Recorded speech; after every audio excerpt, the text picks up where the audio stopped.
Be indifferent to pain and pleasure. I am a Frenchman by birth and domicile, and since about 10 years I have been practicing yoga. After 10 years of work, are you anywhere near your goal? A little near, maybe. It is hard work, you know. The self is near and the way to it is easy. All you need doing is doing nothing. Yet I found my sadhana very difficult. Your sadhana is to be. The doing happens. Just be watchful. Where's the difficulty in remembering that you are? You are all the time. The sense of being is there all the time, no doubt. But the field of attention is often overrun by all sorts of mental events, emotions, images, ideas. The pure sense of being is usually crowded out. What is your procedure for clearing the mind of the unnecessary? What are your means, your tools for the purification of the mind? Basically, man is afraid. He is afraid of himself most. I feel like I am a man who is carrying a bomb that is going to explode. He cannot defuse it, he cannot throw it away. He is terribly frightened and is searching frantically for a solution which he cannot find. To me, liberation is getting rid of this bomb. I do not know much about the bomb. I only know that it comes from early childhood. I feel like the frightened child protesting passionately against not being loved. The child is craving for love, and because he does not get it, he is afraid and angry. Sometimes I feel like killing somebody or myself. This desire is so strong that I am constantly afraid, and I do not know how to get free from fear. You see, there is a difference between a Hindu mind and a European mind. The Hindu mind is comparatively simple. The European mind is a much more complex being. The Hindu is basically sattvic. He does not understand the European restlessness, his tireless pursuit of what he thinks needs to be done, his greater general knowledge. His reasoning capacity is so great that he will reason himself out of all reason. His self-assertiveness is due to his reliance on logic. But thinking, reasoning, is the mind's normal state. The mind just cannot stop working. It may be the habitual state, but it need not be the normal state. A normal state cannot be painful, while a habit often leads to chronic pain. If it is not the natural or the normal state of mind, then how to stop it? There must be a way to quieten the mind. How often I tell myself, enough, please stop, enough of this endless chatter of sentences repeated round and round. But my mind would not stop. I feel that one can stop it for a while, but not for long. Even the so-called spiritual people use tricks to keep their mind quiet. They repeat formulas, they sing, pray, breathe forcibly or gently, shake, rotate, concentrate, meditate, chase trances, cultivate virtues, working all the time, in order to cease working, cease chasing, cease moving. Were it not so tragic, it would be ridiculous. The mind exists in two states, as water and as honey. The water vibrates at the least disturbance, while the honey, however disturbed, returns quickly to immobility. By its very nature, the mind is restless. It can perhaps be made quiet, but it is not quiet by itself. You may have a chronic fever and shiver all the time. It is desires and fears that make the mind restless. Free from all negative emotions, it is quiet. You cannot protect the child from negative emotions. As soon as it is born, it learns pain and fear. Hunger is a cruel master and teaches dependence and hate. The child loves the mother because she feeds it and hates her because she is late with the food. Our unconscious mind is full of conflicts which overflow into the conscious. We live on a volcano. We are always in danger. I agree that the company of people whose mind is peaceful has a very soothing effect, but as soon as I am away from them, the old trouble starts. That is why I come periodically to India, to seek the company of my guru. You think you are coming and going, passing through various states and moods. I see things as they are, momentary events presenting themselves to me in rapid succession, deriving their being from me, yet definitely neither me nor mine. Among phenomena, I am not one nor subject to any. I am independent so simply and totally that your mind accustomed to opposition and denial cannot grasp it. I mean literally what I say. I do not need, oppose, or deny, because it is clear to me that I cannot be the opposite or denial of anything. I am just beyond, in a different dimension altogether. Do not look for me in identification with or opposition to something. I am where desire and fear are not. Now, what is your experience? Do you also feel that you stand totally aloof from all transient things? Yes, I do, occasionally. But at once a sense of danger sets in. I feel isolated outside all relationship with others. You see, here lies the difference in our mentalities. With the Hindu, the emotion follows the thought. Give a Hindu an idea, and his emotions are roused. But the Westerner, it is the opposite. Give him an emotion, and he will produce an idea. Your ideas are very attractive, intellectually, but emotionally I do not respond. Set your intellect aside. Don't use it in these matters. Of what use is an advice which I cannot carry out? These are all ideas, and you want me to respond feelingly to ideas? For without feelings, there can be no action. Why do you talk of action? Are you acting, ever? Some unknown power acts, and you imagine that you are acting. You are merely watching what happens, without being able to influence it in any way. Why is there such a tremendous resistance in me against accepting that I just can do nothing? But what can you do? You are like a patient under anesthetics on whom a surgeon performs an operation. When you wake up, you find the operation over. Can you say you have done something? But it is me who has chosen to submit to an operation. Certainly not. It is your illness on one side and the pressure of your physician and family on the other that have made you decide. You have no choice, only the illusion of it. Yet I feel I am not as helpless as you make me appear. I feel I can do everything I can think of, only I do not know how. It is not the power I lack, but the knowledge. Not knowing the means is admittedly as bad as not having the power. But let us drop the subject for the moment. After all, it is not important why we feel helpless, as long as we see clearly that for the time being, we are helpless. I am now 74 years old, and yet I feel that I am an infant. I feel clearly that in spite of all the changes, I am a child. My guru told me that child, which is you even now, is your real self, Swarupa. Go back to that state of pure being, where the I am is still in its purity before it got contaminated with this I am or that I am. Your burden is of false self-identifications. Abandon them all. My guru told me, trust me. I tell you, you are divine. Take it as the absolute truth. Your joy is divine. Your suffering is divine too. All comes from God. Remember it always. You are God. Your will alone is done. I did believe him, and soon realized how wonderfully true and accurate were his words. I did not condition my mind by thinking, I am God, I am wonderful, I am beyond.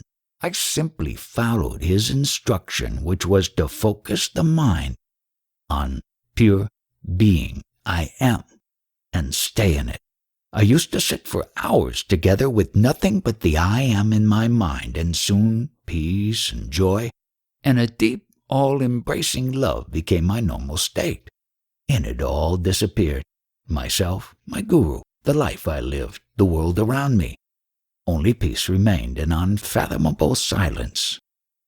It all looks very simple and easy, but it is just not so. Sometimes the wonderful state of joyful peace dawns on me, and I look and wonder how easily it comes and how intimate it seems, how totally my own. Where was the need to strive so hard for a state so near at hand? This time surely it has come to stay. Yet how soon it dissolves and leaves me wondering, was it a taste of reality or another aberration? If it was reality, why did it go? Maybe some unique experience is needed to fix me for good in the new state, and until the crucial experience comes, the game of hide and seek must continue. Your expectation of something unique and dramatic, of some wonderful explosion, is merely hindering and delaying your self-realization. You are not to expect an explosion, for the explosion has already happened. At the moment when you were born, when you realized yourself as being, knowing, feeling, there is only one mistake you are making. You take the inner for the outer, and the outer for the inner. What is in you, you take to be outside you, and what is outside, you take to be in you. The mind and feelings are external, but you take them to be intimate. You believe the world to be objective, while it is entirely a projection of your psyche. That is the basic confusion, and no new explosion will set it right. You have to think yourself out of it. There is no other way. How am I to think myself out when my thoughts come and go as they like? Their endless chatter distracts and exhausts me. Watch your thoughts as you watch the street traffic. People come and go. You register without response. It may not be easy in the beginning, but with some practice you will find that your mind can function on many levels at the same time, and you can be aware of them all. It is only when you have a vested interest in any particular level that your attention gets caught in it, and you black out on other levels. Even then, the work on the blacked out levels goes on, outside the field of consciousness. Do not struggle with your memories and thoughts. Try only to include in your field of attention the other, more important question, like, who am I? How did I happen to be born? Whence this universe around me? What is real and what is momentary? No memory will persist if you lose interest in it. It is the emotional link that perpetuates the bondage. You are always seeking pleasure, avoiding pain, always after happiness and peace. Don't you see that it is your very search for happiness that makes you feel miserable? Try the other way, indifferent to pain and pleasure, neither asking nor refusing. Give all your attention to the level on which I am is timelessly present. Soon, you will realize that peace and happiness are in your very nature, and it is only seeking them through some particular channels that disturbs. Avoid the disturbance, that is all. To seek there is no need. You would not seek what you already have. You yourself are God, the supreme reality. To begin with, trust me. Trust the teacher. It enables you to make the first step, and then your trust is justified by your own experience. In every walk of life, initial trust is essential. Without it, little can be done. Every undertaking is an act of faith. Even your daily bread you eat on trust. By remembering what I told you, you will achieve everything. I am telling you again, you are the all-pervading, all-transcending reality. Behave accordingly. Think, feel, and act in harmony with the whole, and the actual experience of what I say will dawn upon you in no time. No effort is needed. Have faith and act on it. Please see that I want nothing from you. It is in your own interest that I speak, because above all you love yourself. You want yourself secure and happy. Don't be ashamed of it. Don't deny it. It is natural and good to love oneself. Only you should know what exactly you do love. It is not the body that you love.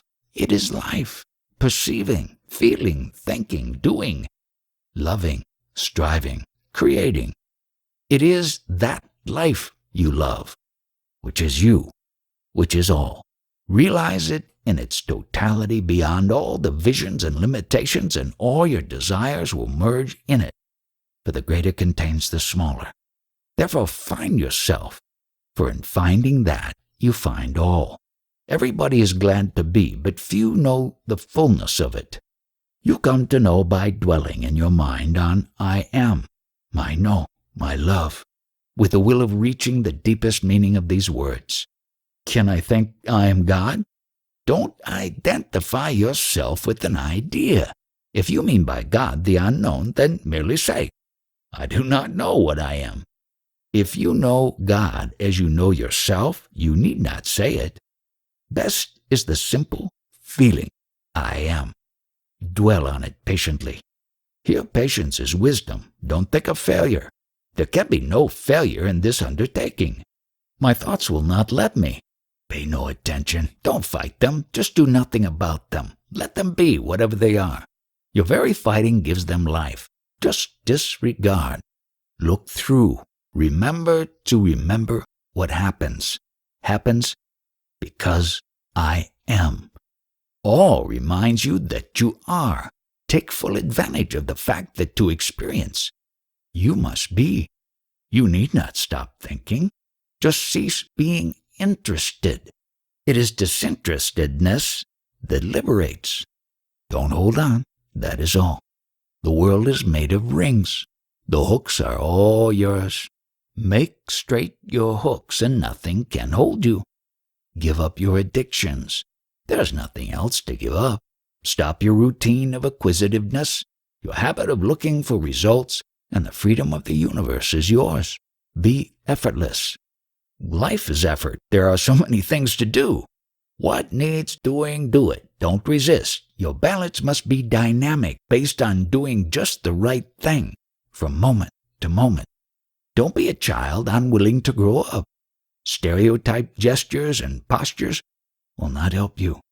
Rely entirely on your clarity of thought, purity of motive, and integrity of action. You cannot possibly go wrong. Go beyond and leave all behind. But can anything be left for good? You want something like around-the-clock ecstasy?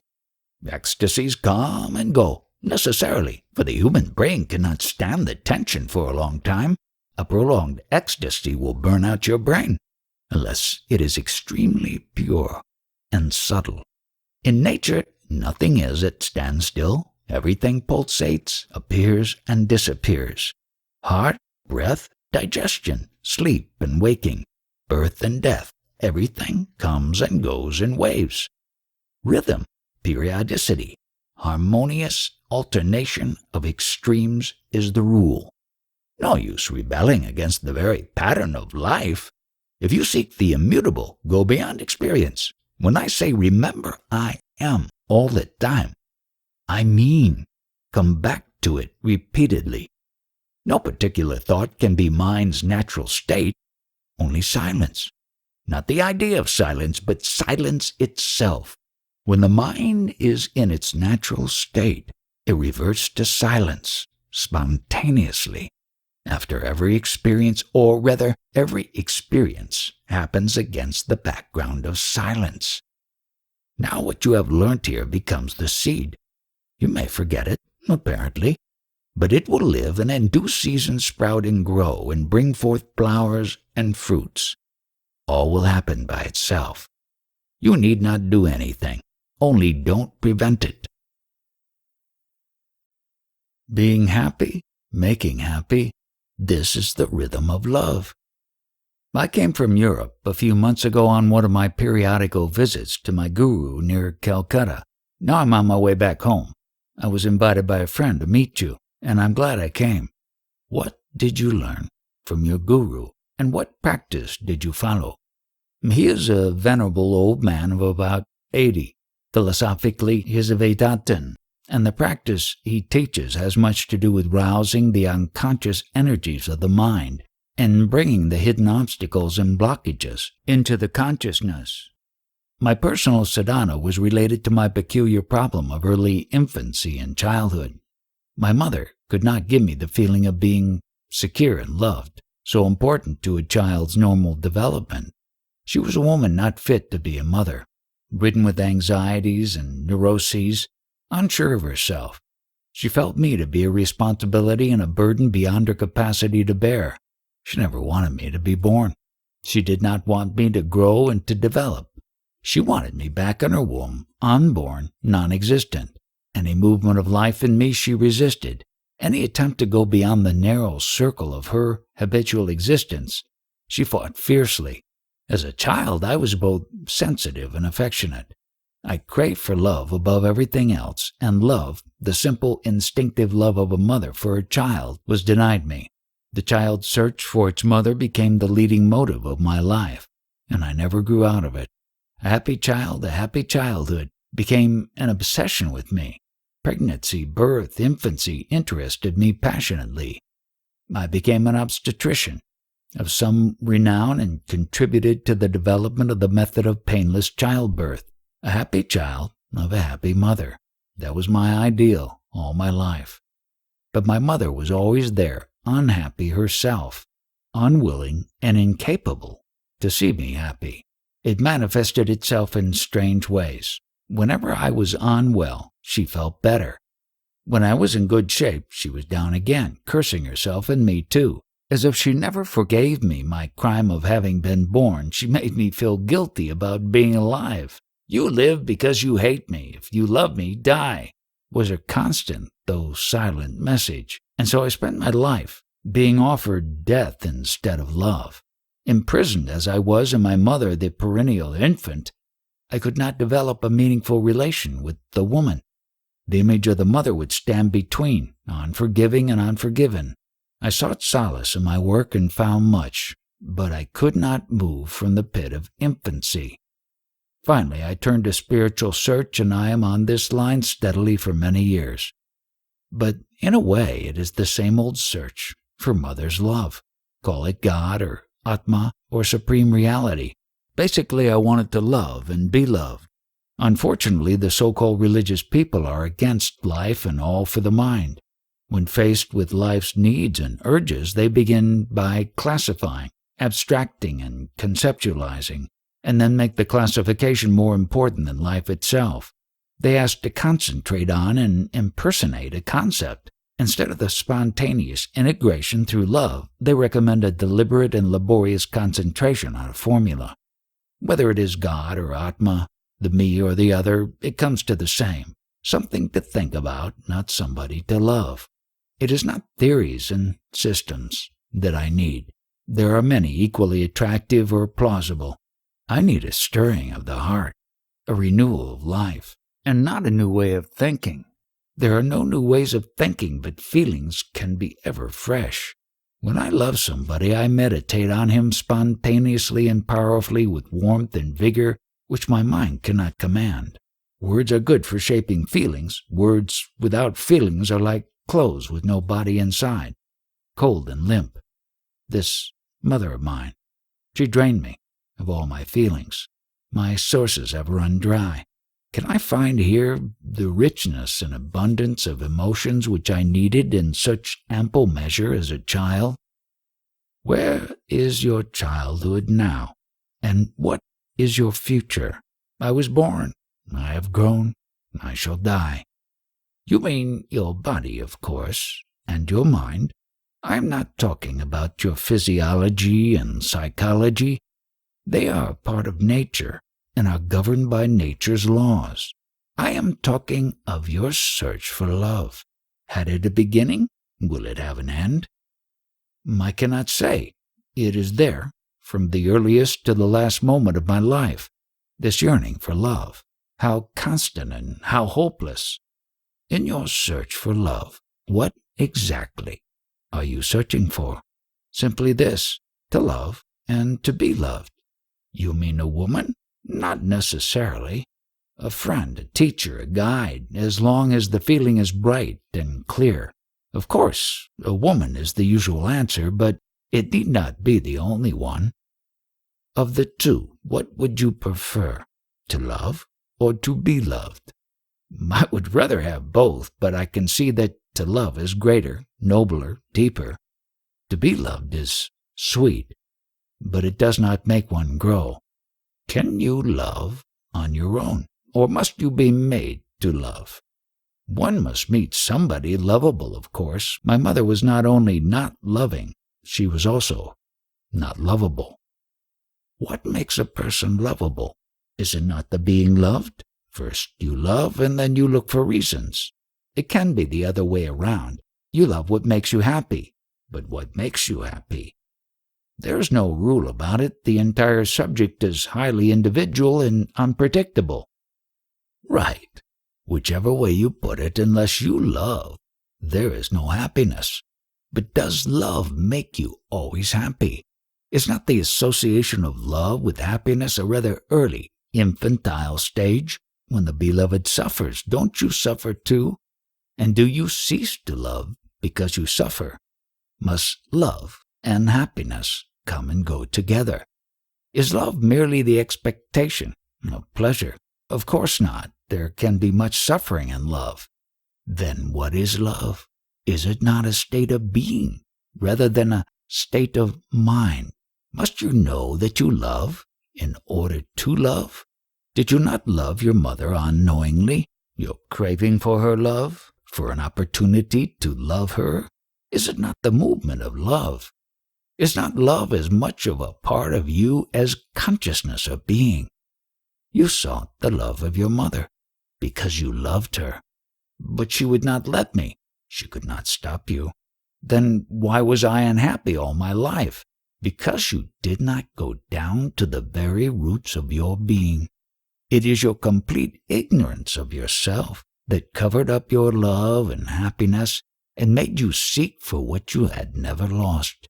Love is will, the will to share your happiness with all. Being happy, making happy. This is the rhythm of love. Desires fulfilled breed more desires. I must confess I came today in a rebellious mood. I got a raw deal at the airline's office. When faced with such situations, everything seems doubtful. Everything seems useless. This is a very useful mood. Doubting all, refusing all, unwilling to learn through another. It is the fruit of your long sadhana. After all, one does not study forever. Enough of it. It took me nowhere. Don't say nowhere. It took you where you are.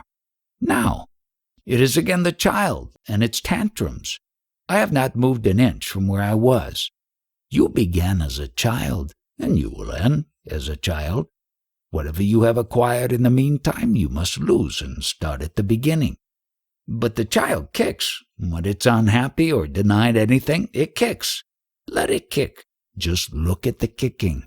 And if you are too afraid of the society to kick convincingly, look at that too. I know it is painful business.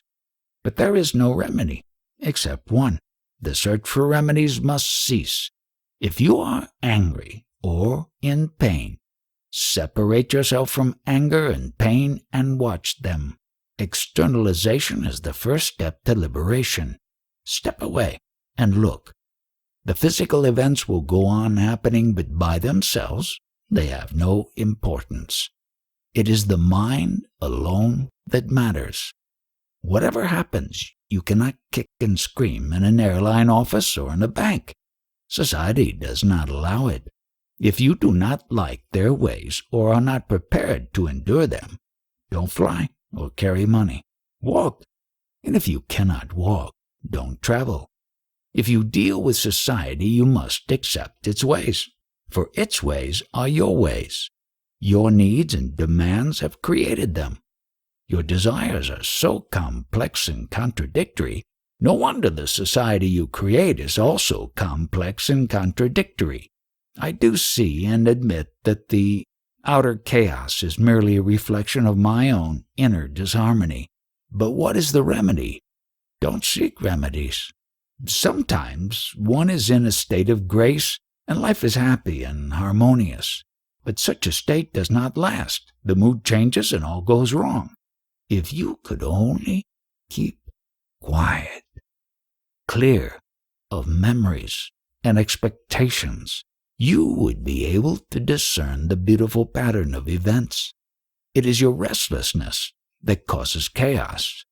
For full 3 hours that I spent in the airline office, I was practicing patience and forbearance. It did not speed up matters. At least, it did not slow them down, as your kicking would have surely done. You want immediate results. We do not dispense magic here. Everybody does the same mistake, refusing the means but wanting the ends. You want peace and harmony in the world, but refuse to have them in yourself. Follow my advice implicitly, and you will not be disappointed.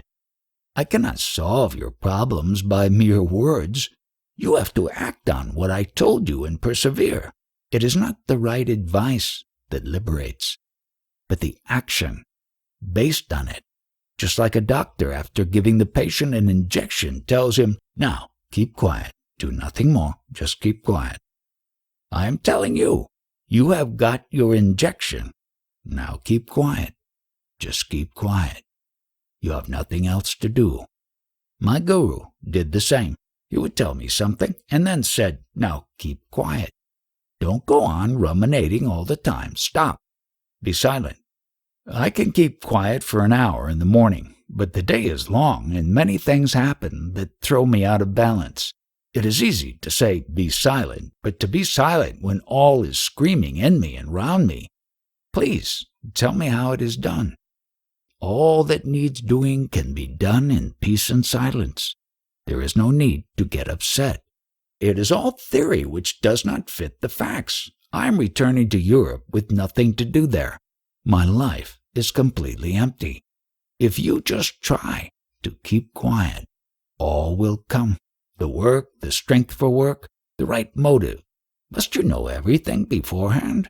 Don't be anxious about your future. Be quiet now and all will fall in place. The unexpected is bound to happen, while the anticipated may never come. Don't tell me you cannot control your nature. You need not control it. Throw it overboard. Have no nature to fight or to submit to. No experience will hurt you, provided you don't make it into a habit. Of the entire universe, you are the subtle cause. All is because you are. Grasp this point firmly and deeply and dwell on it repeatedly. To realize this is absolutely true is liberation. If I am the seed of the universe, then a rotten seed I am. By the fruit the seed is known. What is wrong with your world that you swear at it? It is full of pain. Nature is neither pleasant nor painful. It is all intelligence and beauty. Pain and pleasure are in the mind. Change your scale of values and all will change. Pleasure and pain are mere disturbances of the senses. Treat them equally, and there will be only bliss. The world is what you make it. By all means, make it happy. Only contentment can make you happy. Desires fulfilled breed more desires. Keeping away from all desires and contentment in what comes by itself is a very fruitful state, a precondition to the state of fullness. Don't distrust its apparent sterility and emptiness. Believe me, it is the satisfaction of desires that breeds misery. Freedom from desires is bliss. There are things we need. What you need will come to you if you do not ask for what you do not need. Yet only few people reach this state of complete dispassion and detachment. It is a very high state, the very threshold of liberation. I have been barren for the last 2 years, desolate and empty, and often was praying for death to come. Well, with your coming here, events have started rolling. Let things happen as they happen. They will sort themselves out nicely in the end. You need not strain towards the future. The future will come to you on its own. For some time longer you will remain sleepwalking, as you do now, bereft of meaning and assurance. But this period will end, and you will find your work both fruitful and easy. There are always moments when one feels empty and estranged. Such moments are most desirable, for it means the soul has cast its moorings and is sailing for distant places.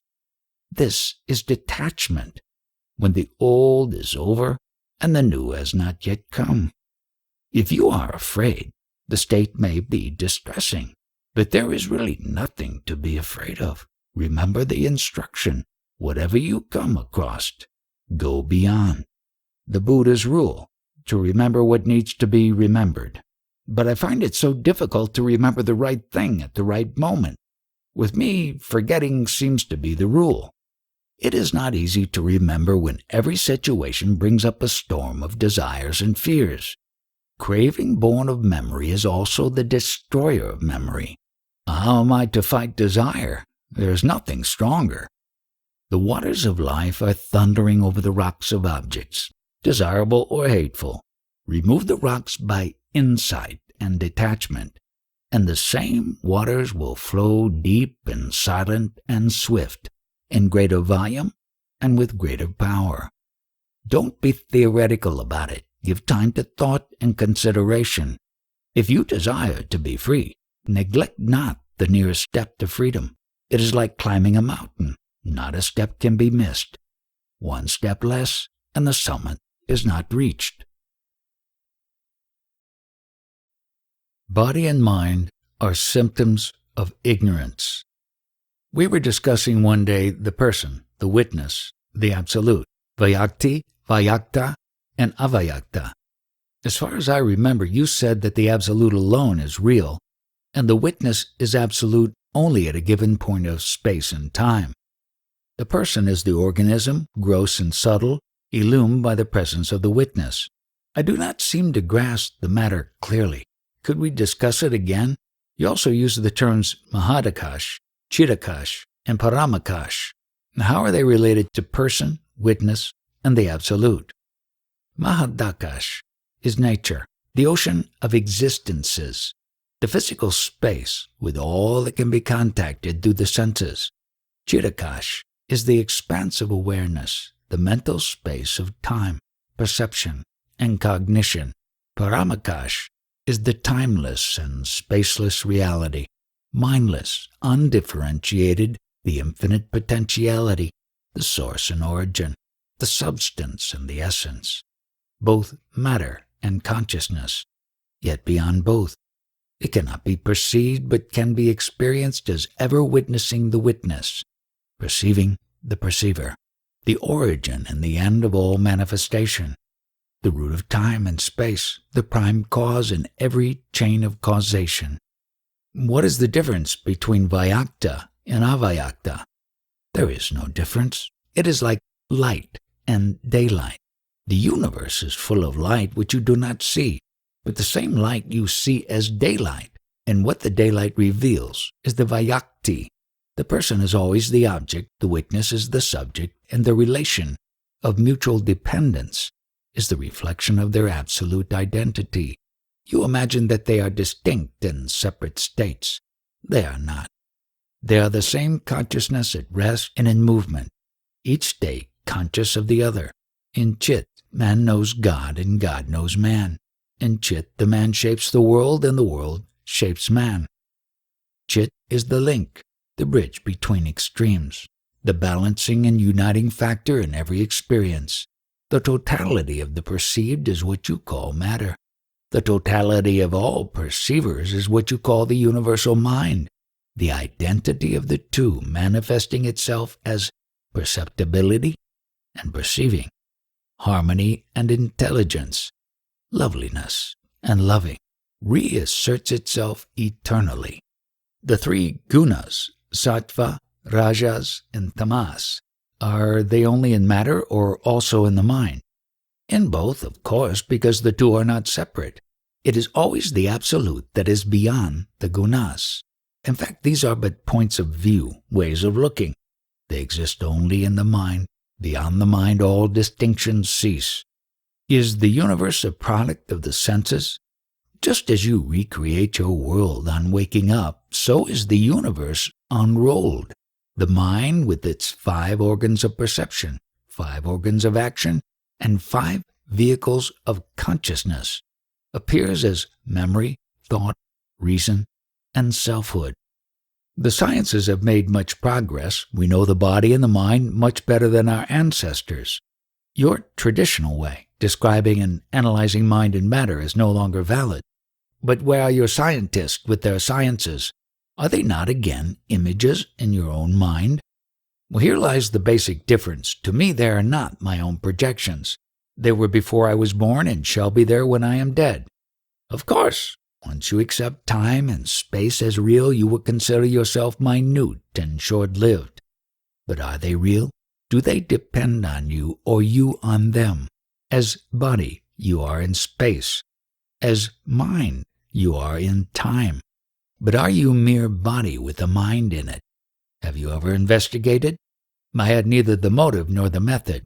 I am suggesting both, but the actual work of insight and detachment, viveka vairagya, is yours. The only motive I can perceive is my own causeless and timeless happiness. And what is the method? Happiness is incidental. The true and effective motive is love. You see people suffer and you seek the best way of helping them. The answer is obvious. First, put yourself beyond the need of help. Be sure your attitude is of pure goodwill, free of expectation of any kind. Those who seek mere happiness may end up in sublime indifference, while love will never rest. As to method, there is only one. You must come to know yourself, both what you appear to be and what you are. Clarity and charity go together. Each needs and strengthens the other. Compassion implies the existence of an objective world, full of avoidable sorrow. The world is not objective, and the sorrow of it is not avoidable. Compassion is but another word for the refusal to suffer for imaginary reasons. If the reasons are imaginary, why should the suffering be inevitable? It is always the false that makes you suffer. The false desires and fears, the false values and ideas, the false relationships between people. Abandon the false, and you are free of pain. Truth makes happy. Truth liberates. The truth is that I am a mind imprisoned in a body. And this is a very unhappy truth. You are neither the body nor in the body. There is no such thing as body. You have grievously misunderstood yourself. To understand rightly, investigate. But I was born as a body, in a body, and shall die with the body as a body. This is your misconception. Inquire, investigate, doubt yourself and others. To find the truth, you must not cling to your convictions. If you are sure of the immediate, you will never reach the ultimate. Your idea that you were born and that you will die is absurd. Both logic and experience contradict it. All right, I shall not insist that I am the body. You have a point here. But here and now, as I talk to you, I am in my body, obviously. The body may not be me, but it is mine. The entire universe contributes incessantly to your existence. Hence, the entire universe is your body. In that sense, I agree. My body influences me deeply. In more than one way, my body is my destiny, my character, my moods, and the nature of my reactions. My desires and fears, inborn or acquired, they are all based on the body. A little alcohol, some drug or other, and all changes. Until the drug wears off, I become another man. All this happens because you think yourself to be the body. Realize your real self, and even drugs will have no power over you. You smoke? My body kept a few habits, which may as well continue till it dies. There is no harm in them. You eat meat? I was born among meat-eating people, and my children are eating meat. I eat very little and make no fuss. Meat-eating implies killing. Obviously, I make no claims of consistency. You think absolute consistency is possible? Prove it by example. Don't preach what you do not practice.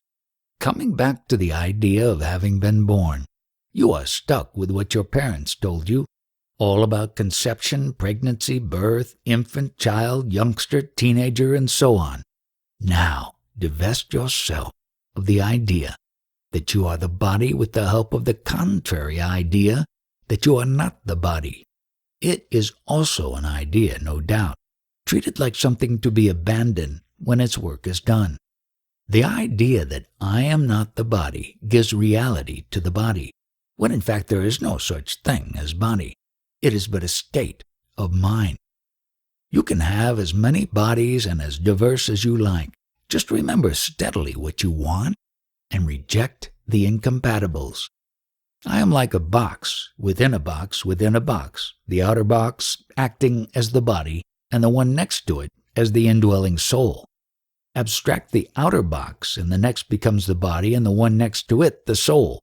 It is an infinite series, an endless opening of boxes. Is that last one the ultimate soul?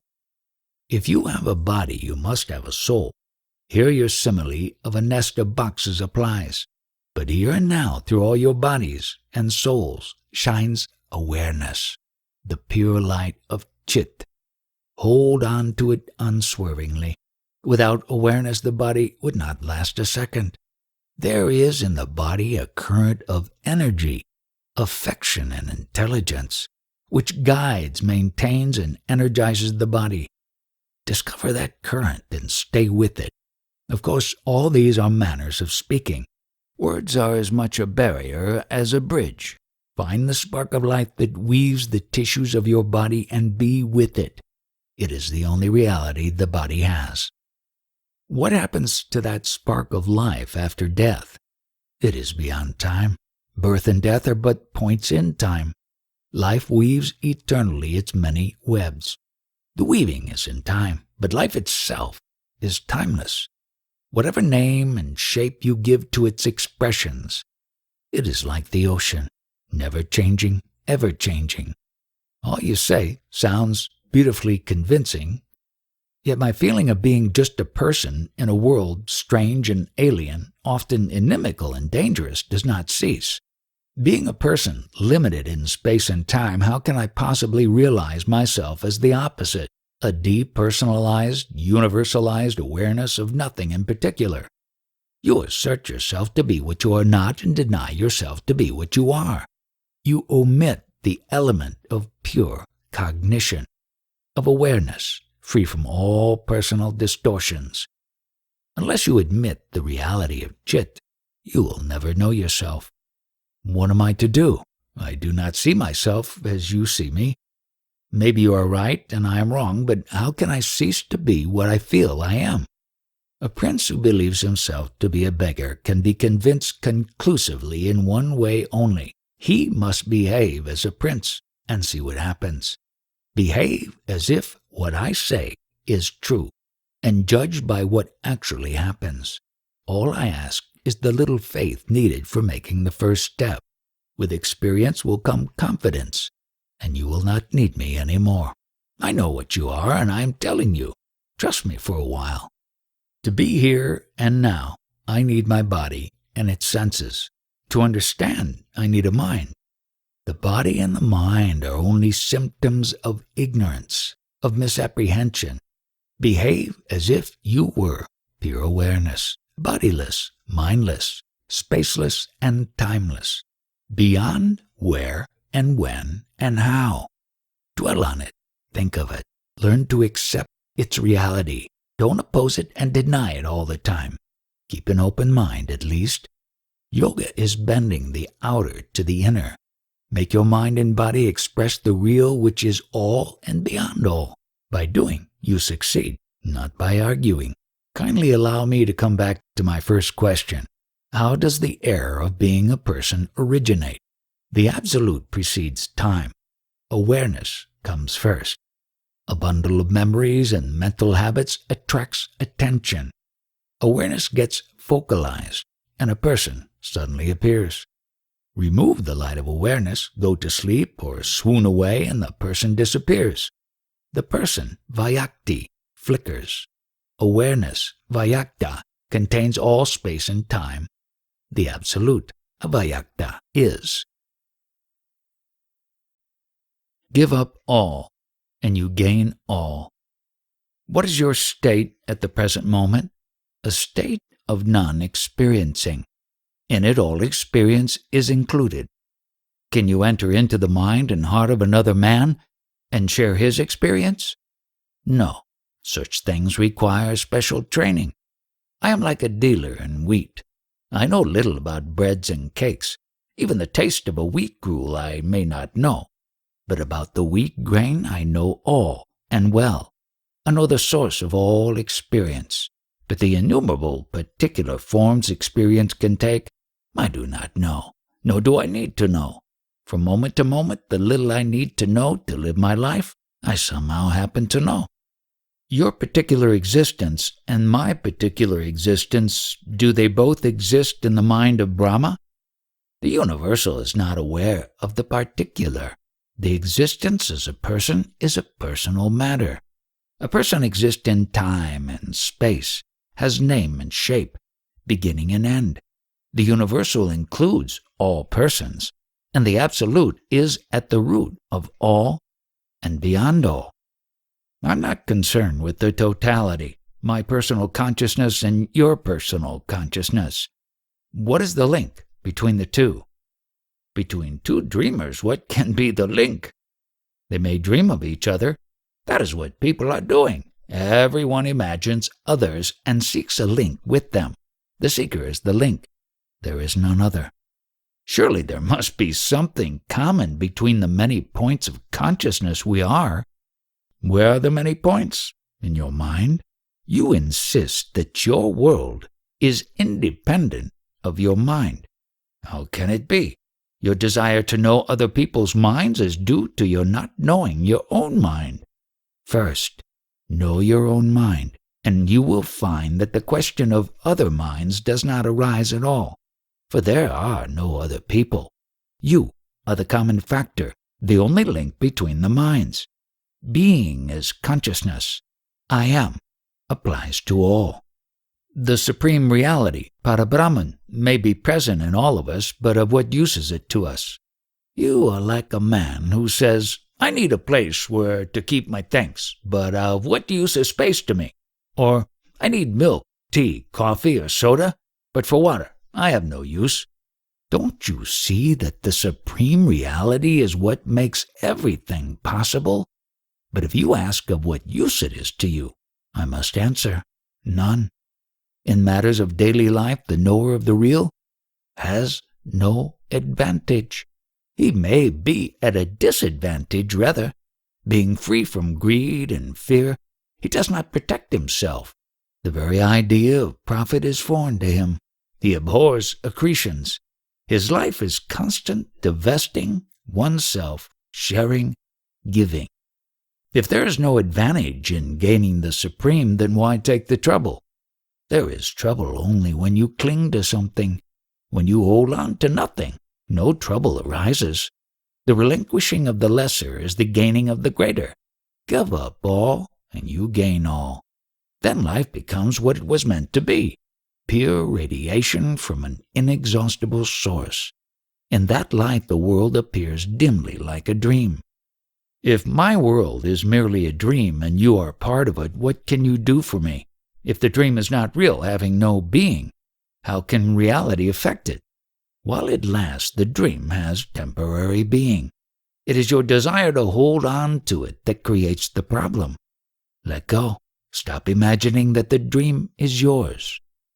You seem to take for granted that there can be a dream without a dreamer, and that I identify myself with the dream of my own sweet will. But I am the dreamer, and the dream too. Who is to stop dreaming? Let the dream unroll itself to its very end. You cannot help it, but you can look at the dream as a dream. Refuse it, the stamp of reality. Here I am, sitting before you. I am dreaming and you are watching me talking in my dream. What is the link between us? My intention to wake you up is the link. My heart wants you awake. I see you suffer in your dream, and I know that you must wake up to end your woes. When you see your dream as dream, you wake up. But in your dream itself, I am not interested. Enough of me to know that you must wake up.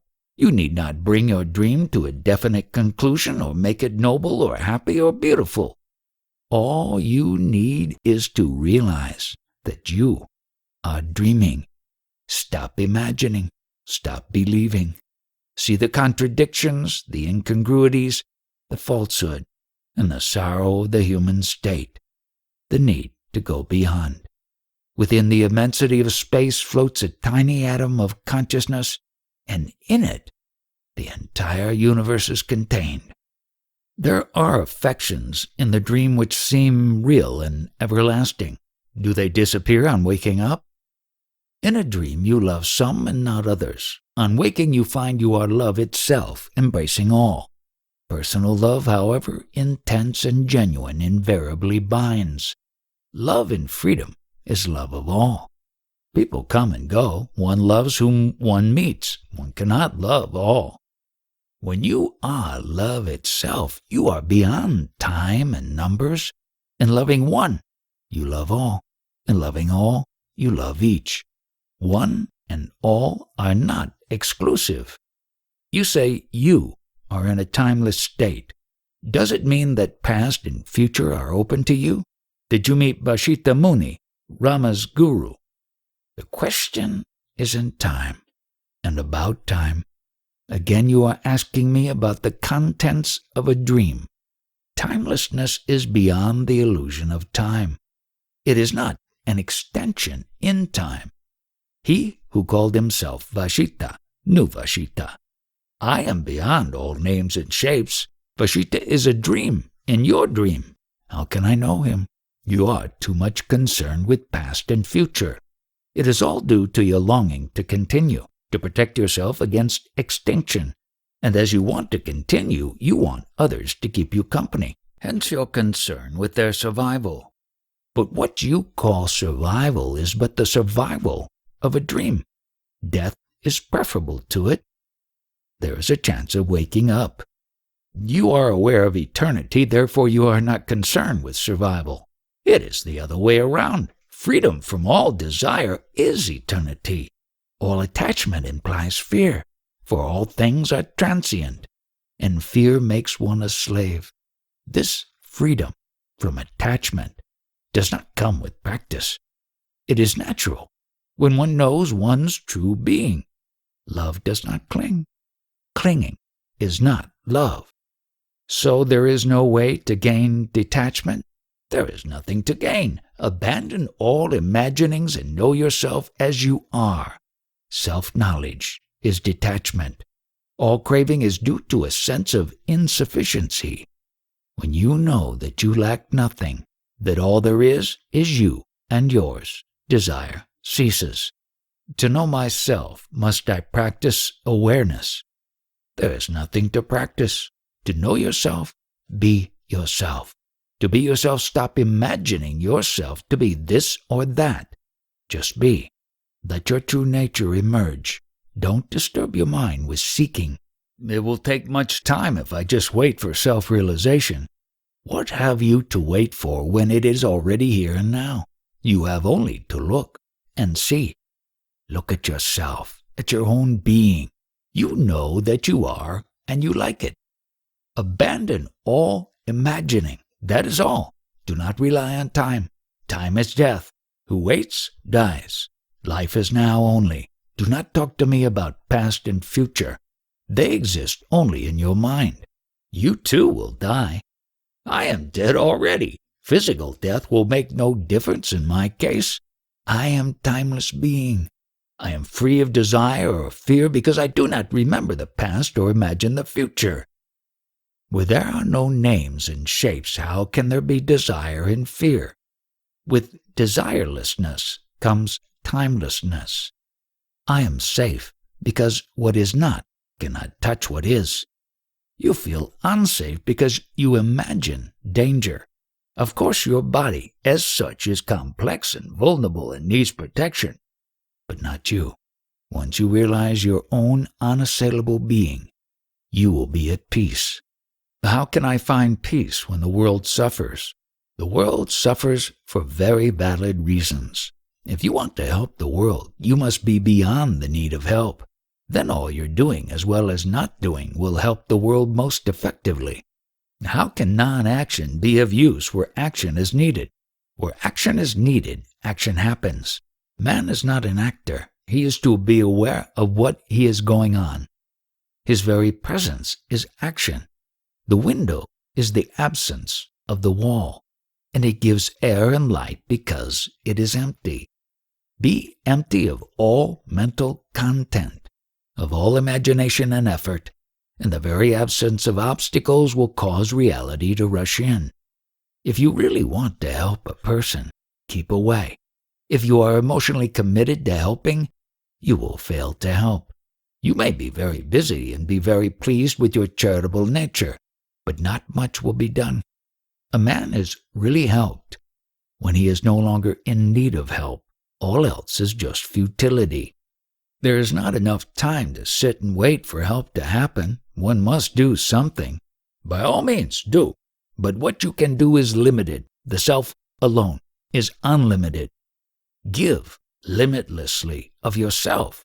All else you can give in small measures only. You alone are immeasurable.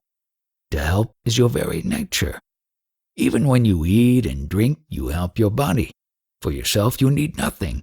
You are pure giving, beginningless, endless, inexhaustible. When you see sorrow and suffering, be with it. Do not rush into activity. Neither learning nor action can really help. Be with sorrow and lay bare its roots.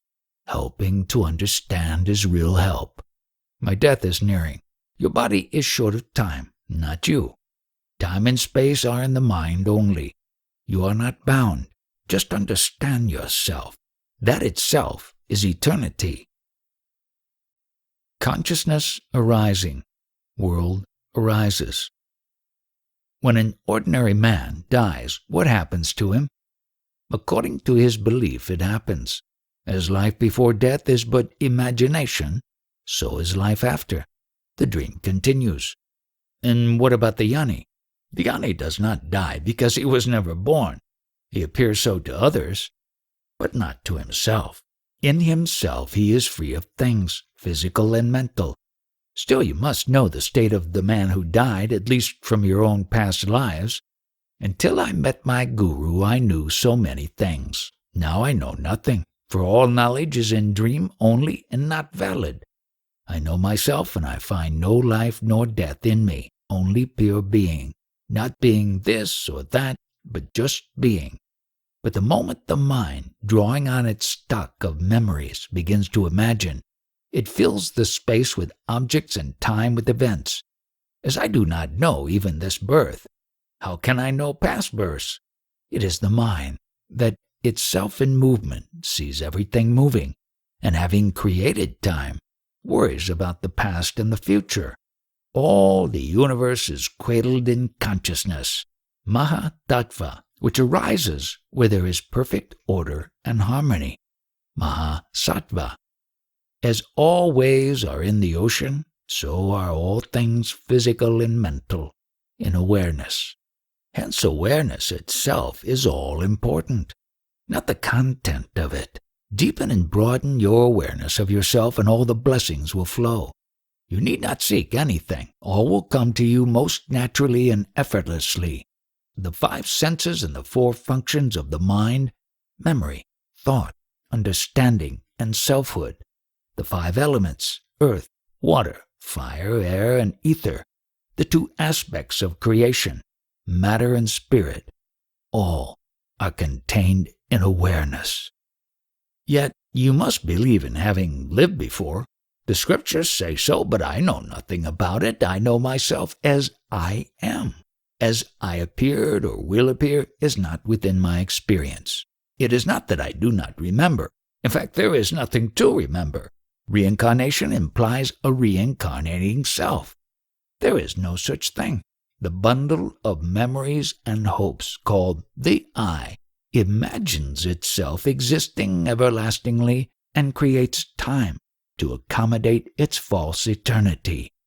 To be, I need no past or future. All experience is born of imagination. I do not imagine, so no birth or death happens to me. Only those who think themselves born can think themselves reborn. You are accusing me of having been born. I plead not guilty. All exist in awareness, and awareness neither dies nor is reborn. It is the changeless reality itself.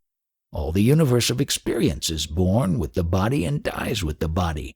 It has its beginning and end in awareness. But awareness knows no beginning nor end. If you think it out carefully and brood over it for a long time, you will come to see the light of awareness in all its clarity, and the world will fade out of your vision. It is like looking at a burning incense stick. You see the stick and the smoke first. When you notice the fiery point, you realize that it has the power to consume mountains of sticks and fill the universe with smoke. timelessly the self actualizes itself without exhausting its infinite possibilities. In the incense stick simile, the stick is the body and the smoke is the mind. As long as the mind is busy with its contortions, it does not perceive its own source. The Guru comes and turns your attention to the spark within. By its very nature, the mind is outward turned. It always tends to seek for the source of things among the things themselves. To be told to look for the source within is, in a way, the beginning of a new life. Awareness takes the place of consciousness. In consciousness, there is the I, who is conscious while awareness is undivided. Awareness is aware of itself.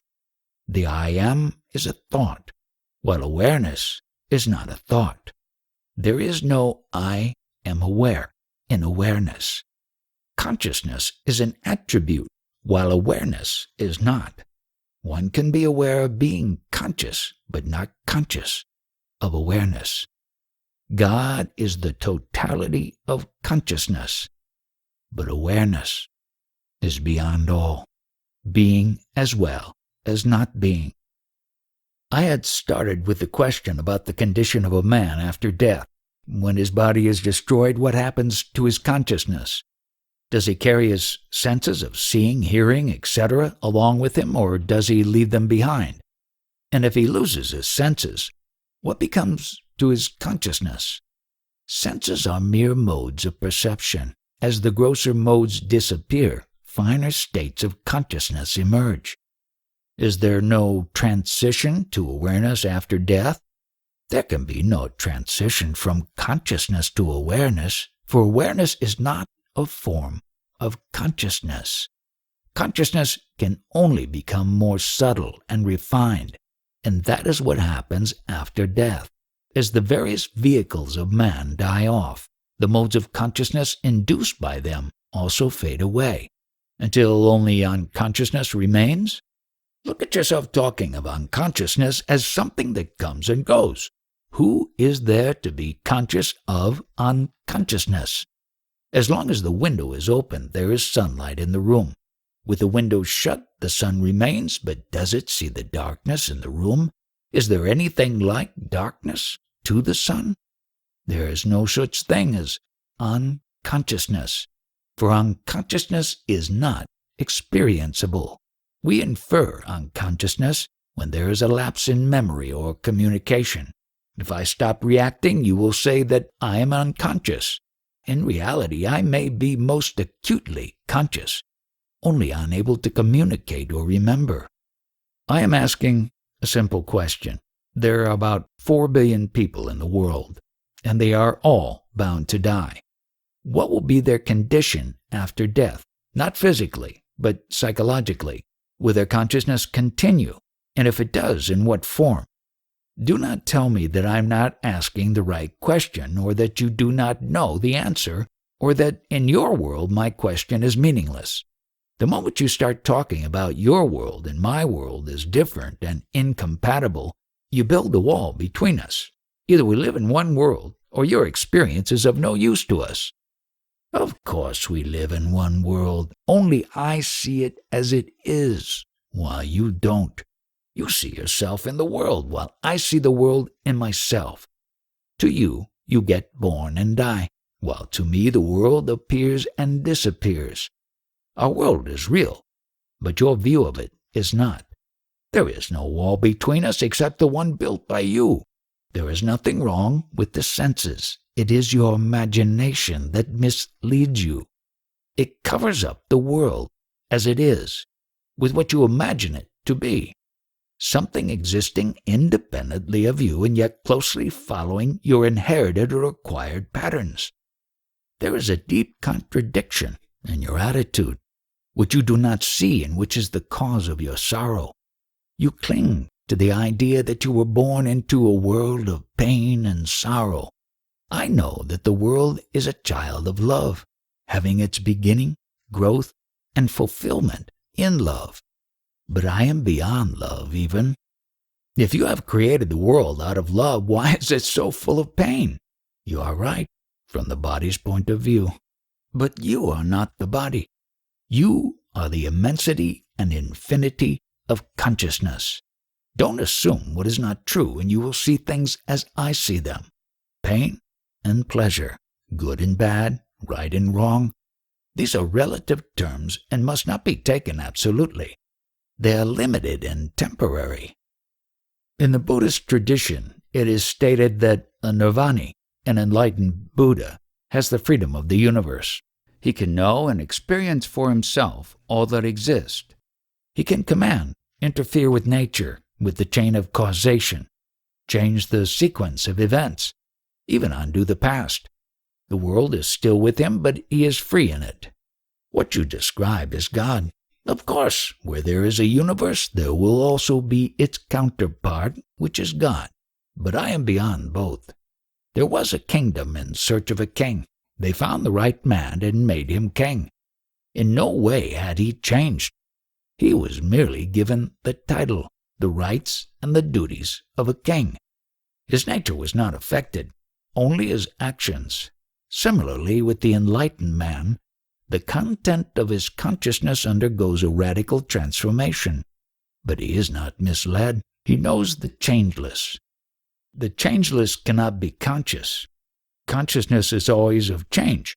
The changeless leaves no trace in consciousness. Yes and no. The paper is not the writing, yet it carries the writing. The ink is not the message, nor is the reader's mind the message. But they all make the message possible.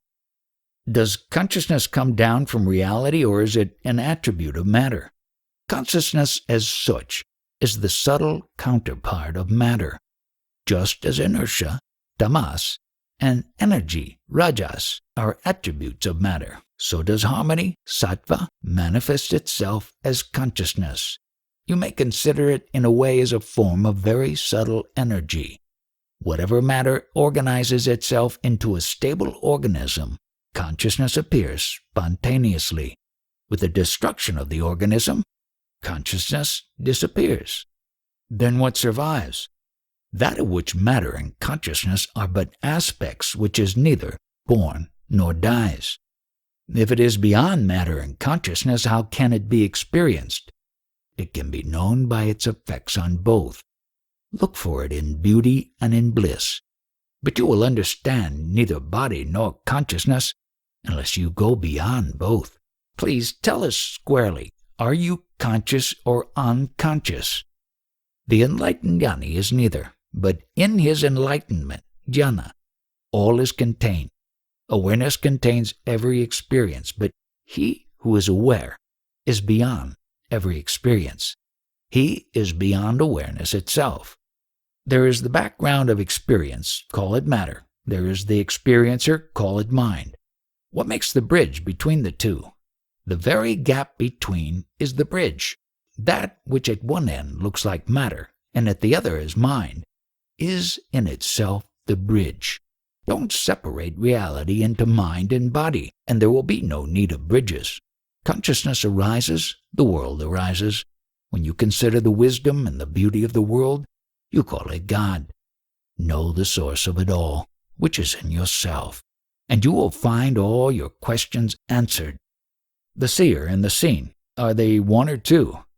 There is only seeing. Both the seer and the seen are contained in it. Don't create differences where there are none. I began with a question about the man who died. You said that his experiences will shape themselves according to his expectations and beliefs. Before you were born, you expected to live according to a plan, which you, yourself, had laid down. Your own will was the backbone of your destiny. Surely karma interfered. Karma shapes the circumstances. The attitudes are your own. Ultimately, your character shapes your life, and you alone can shape your character. How does one shape one's character? By seeing it as it is, and being sincerely sorry. This integral seeing feeling can work miracles. It is like casting a bronze image. Metal alone or fire alone will not do it, nor will the mold be of any use. You have to melt down the metal in the heat of the fire and cast it in the mold. Beyond mind, there is no suffering. I see you sitting in your son's house waiting for lunch to be served, and I wonder whether the content of your consciousness is similar to mine, or partly different, or totally different. Are you hungry and thirsty as I am, waiting rather impatiently for the meals to be served? Or are you in an altogether different state of mind? There is not much difference on the surface, but very much of it in depth. You know yourself only through the senses and the mind. You take yourself to be what they suggest. Having no direct knowledge of yourself, you have mere ideas, all mediocre, second-hand by hearsay. Whatever you think you are, you take it to be true. The habit of imagining yourself perceivable and describable is very strong with you. I see as you see, hear as you hear, taste as you taste, eat as you eat. I also feel thirst and hunger and expect my food to be served on time. When starved or sick, my body and mind go weak. All this I perceive quite clearly. But somehow I am not in it. I feel myself as if floating over it, aloof and detached. Even not aloof and detached. There is aloofness and detachment as there is thirst and hunger. There is also the awareness of it all in a sense of immense distance, as if the body and the mind and all that happens to them were somewhere far out on the horizon. I am like a cinema screen, clear and empty. The pictures pass over it and disappear, leaving it as clear and empty as before. In no way is the screen affected by the pictures, nor are the pictures affected by the screen. The screen intercepts and reflects the pictures. It does not shape them. It has nothing to do with the rolls of films. These are as they are, lumps of destiny, prarabdha, but not my destiny. The destinies of the people on the screen. You do not mean to say that the people in a picture have destinies. They belong to the story. The story is not theirs. And what about you? Do you shape your life, or are you shaped by it? Yes, you are right. A life story unrolls itself of which I am one of the actors. I have no being outside it, as it has no being without me. I am merely a character, not a person. The character will become a person when he begins to shape his life instead of accepting it as it comes and identifying himself with it. When I ask a question and you answer, what exactly happens? The question and the answer both appear on the screen. The lips move, the body speaks, and again the screen is clear and empty. When you say clear and empty, what do you mean? I mean free of all contents. To myself I am neither perceivable nor conceivable. There is nothing I can point out and say, this I am. You identify yourself with everything so easily. I find it impossible. The feeling I am not this or that, nor is anything mine, is so strong in me that as soon as a thing or a thought appears, there comes at once the sense, this I am not. Do you mean to say that you spend your time repeating this I am not, that I am not? Of course not. I am merely verbalizing for your sake. By the grace of my guru, I have realized once and for good that I am neither object nor subject, and I do not need to remind myself all the time. I find it hard to grasp what exactly do you mean by saying that you are neither the object nor the subject. At this very moment as we talk, am I not the object of your experience and you the subject? Look, my thumb touches my forefinger. Both touch and are touched. When my attention is on the thumb is the feeler and the forefinger is the self. Shift the focus of attention and the relationship is reversed. I find that somehow by shifting the focus of attention, I become the very thing I look at and experience the kind of consciousness it has. I become the inner witness of the thing. I call this capacity of entering other focal points of consciousness love. You may give it any name you like. Love says, I am everything. Wisdom says, I am nothing. Between the two, my life flows.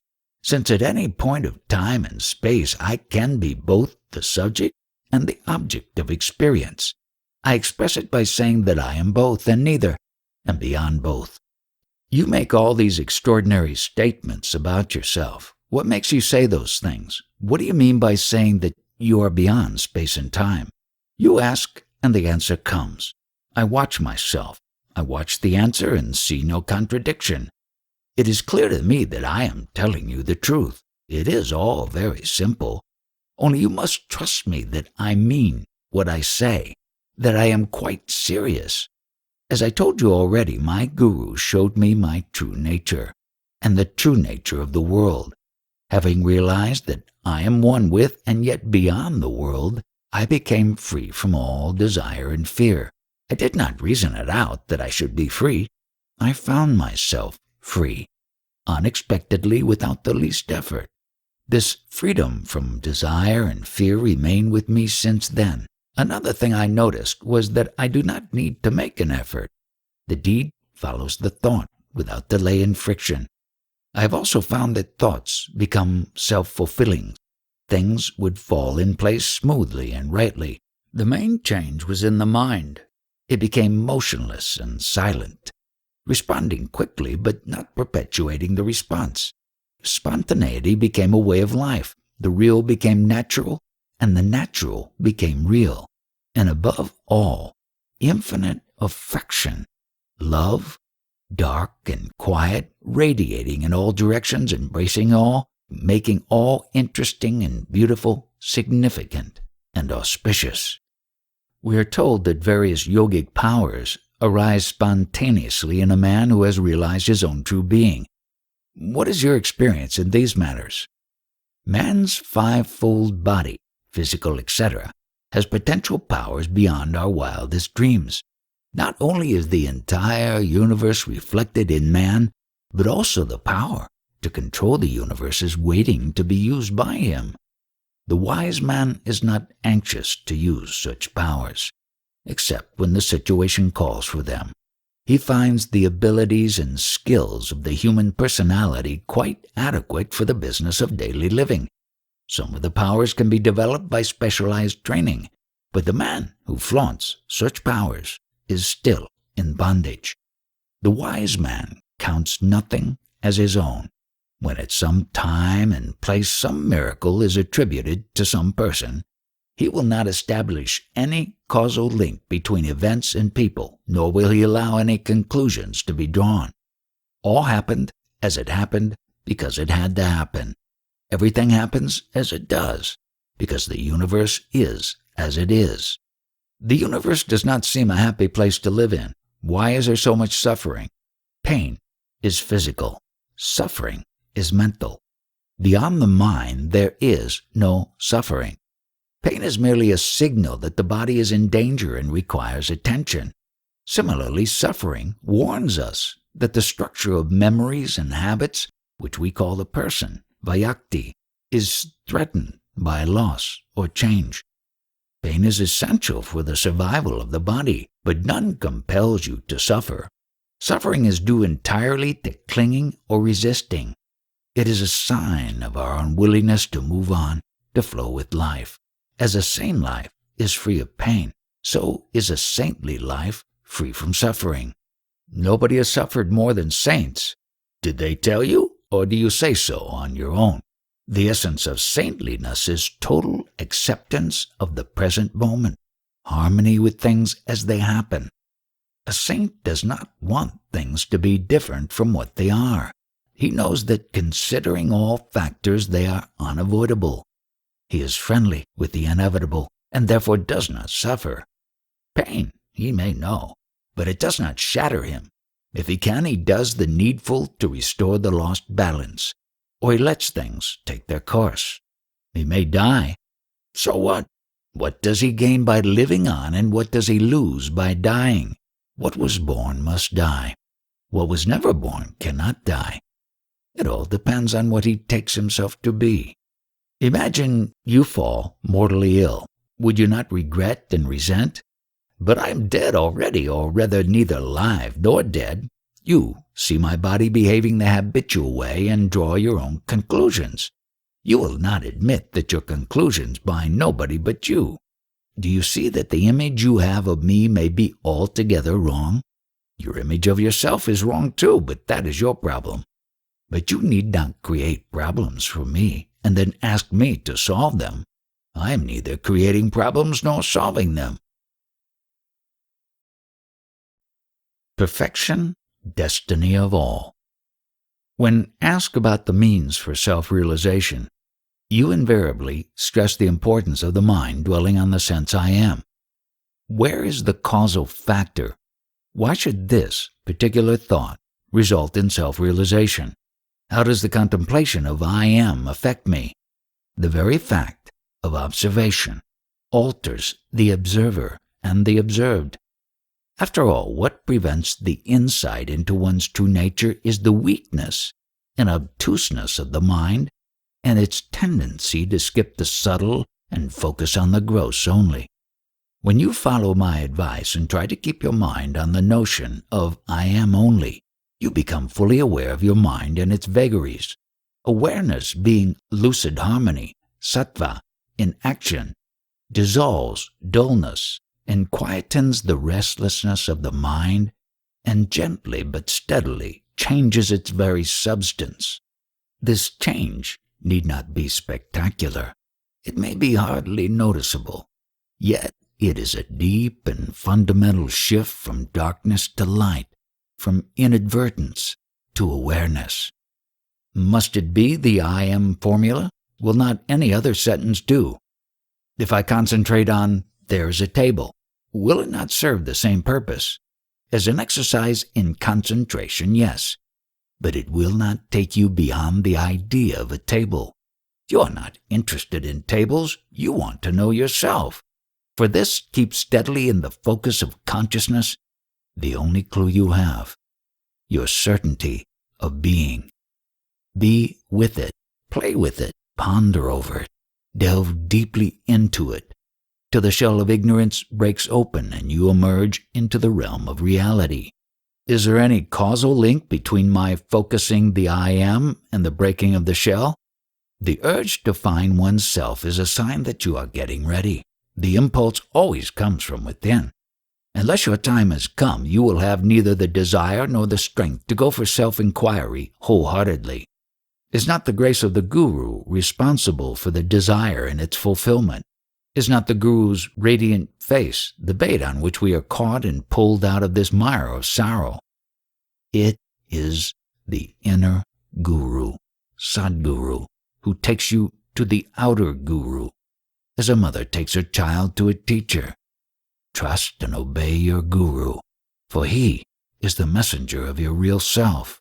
How do I find a Guru whom I can trust? Your own heart will tell you. There is no difficulty in finding a Guru because the Guru is in search of you. The Guru is always ready. You're not ready.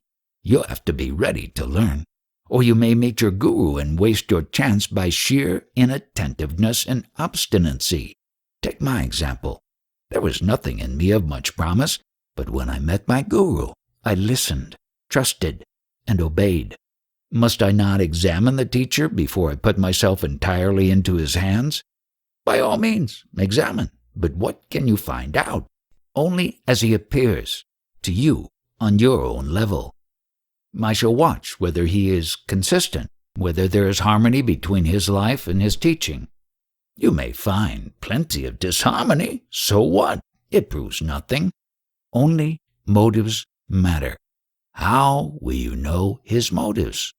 I should at least expect him to be a man of self-control who lives a righteous life. Such will you find many, and of no use to you.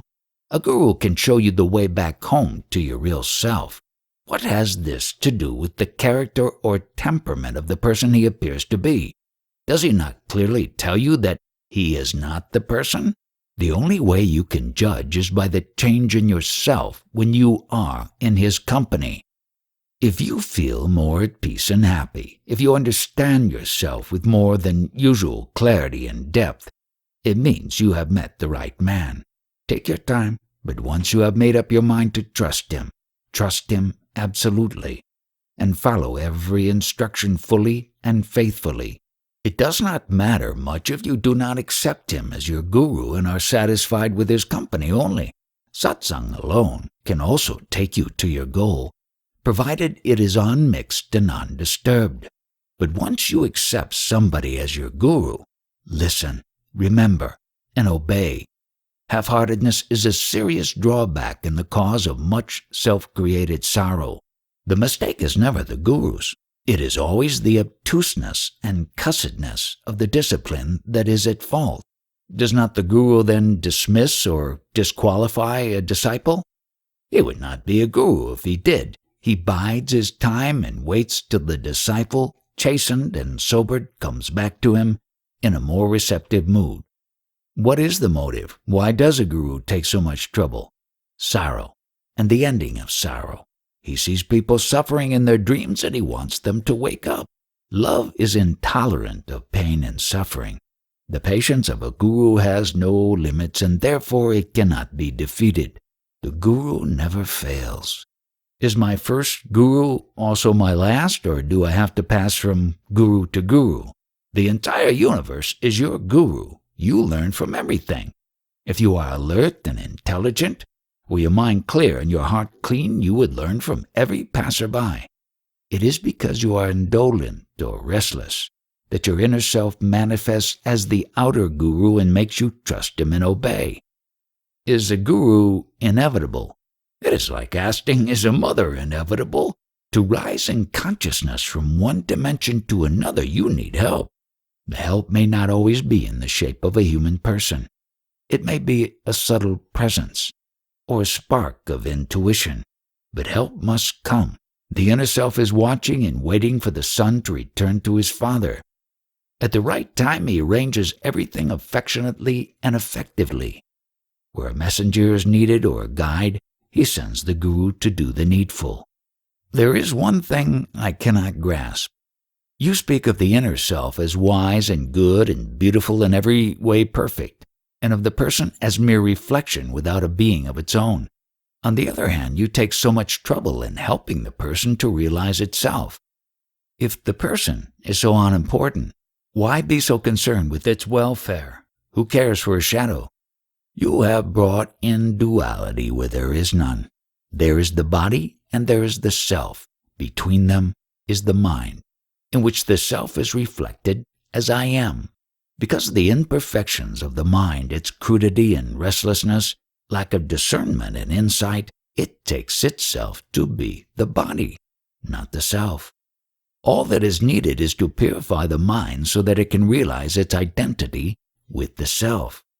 When the mind merges in the self, the body presents no problems. It remains what it is, an instrument of cognition and action, the tool and the expression of the creative fire within. The ultimate value of the body is that it serves to discover the cosmic body, which is the universe in its entirety. As you realize yourself in manifestation, you keep on discovering that you are ever more than what you have imagined. Is there no end to self-discovery? As there is no beginning, there is no end. But what I have discovered by the grace of my guru is, I am nothing that can be pointed at. I am neither a this nor a that. This holds absolutely. Then where comes in the never-ending discovery, the endless transcending oneself into new dimensions? All this belongs to the realm of manifestation. It is in the very structure of the universe that the higher can be had only through the freedom from the lower. What is lower and what is higher? Look at it in terms of awareness. Wider and deeper consciousness is higher. All that lives works for protecting, perpetuating, and expanding consciousness. This is the world's sole meaning and purpose. It is the very essence of yoga, ever raising the level of consciousness, discovery of new dimensions with their properties, qualities, and powers. In that sense, the entire universe becomes a school of yoga, yogakshetra. Is perfection the destiny of all human beings? Of all living beings, ultimately? The possibility becomes a certainty when the notion of enlightenment appears in the mind. Once a living being has heard and understood that deliverance is within his reach, he will never forget, for it is the first message from within. It will take roots and grow, and in due course take the blessed shape of the Guru. So, all we are concerned with is the redemption of the mind? What else? The mind goes astray, the mind returns home. Even the word astray is not proper. The mind must know itself in every mood. Nothing is a mistake, unless it is repeated. Desire and fear, self-centered states.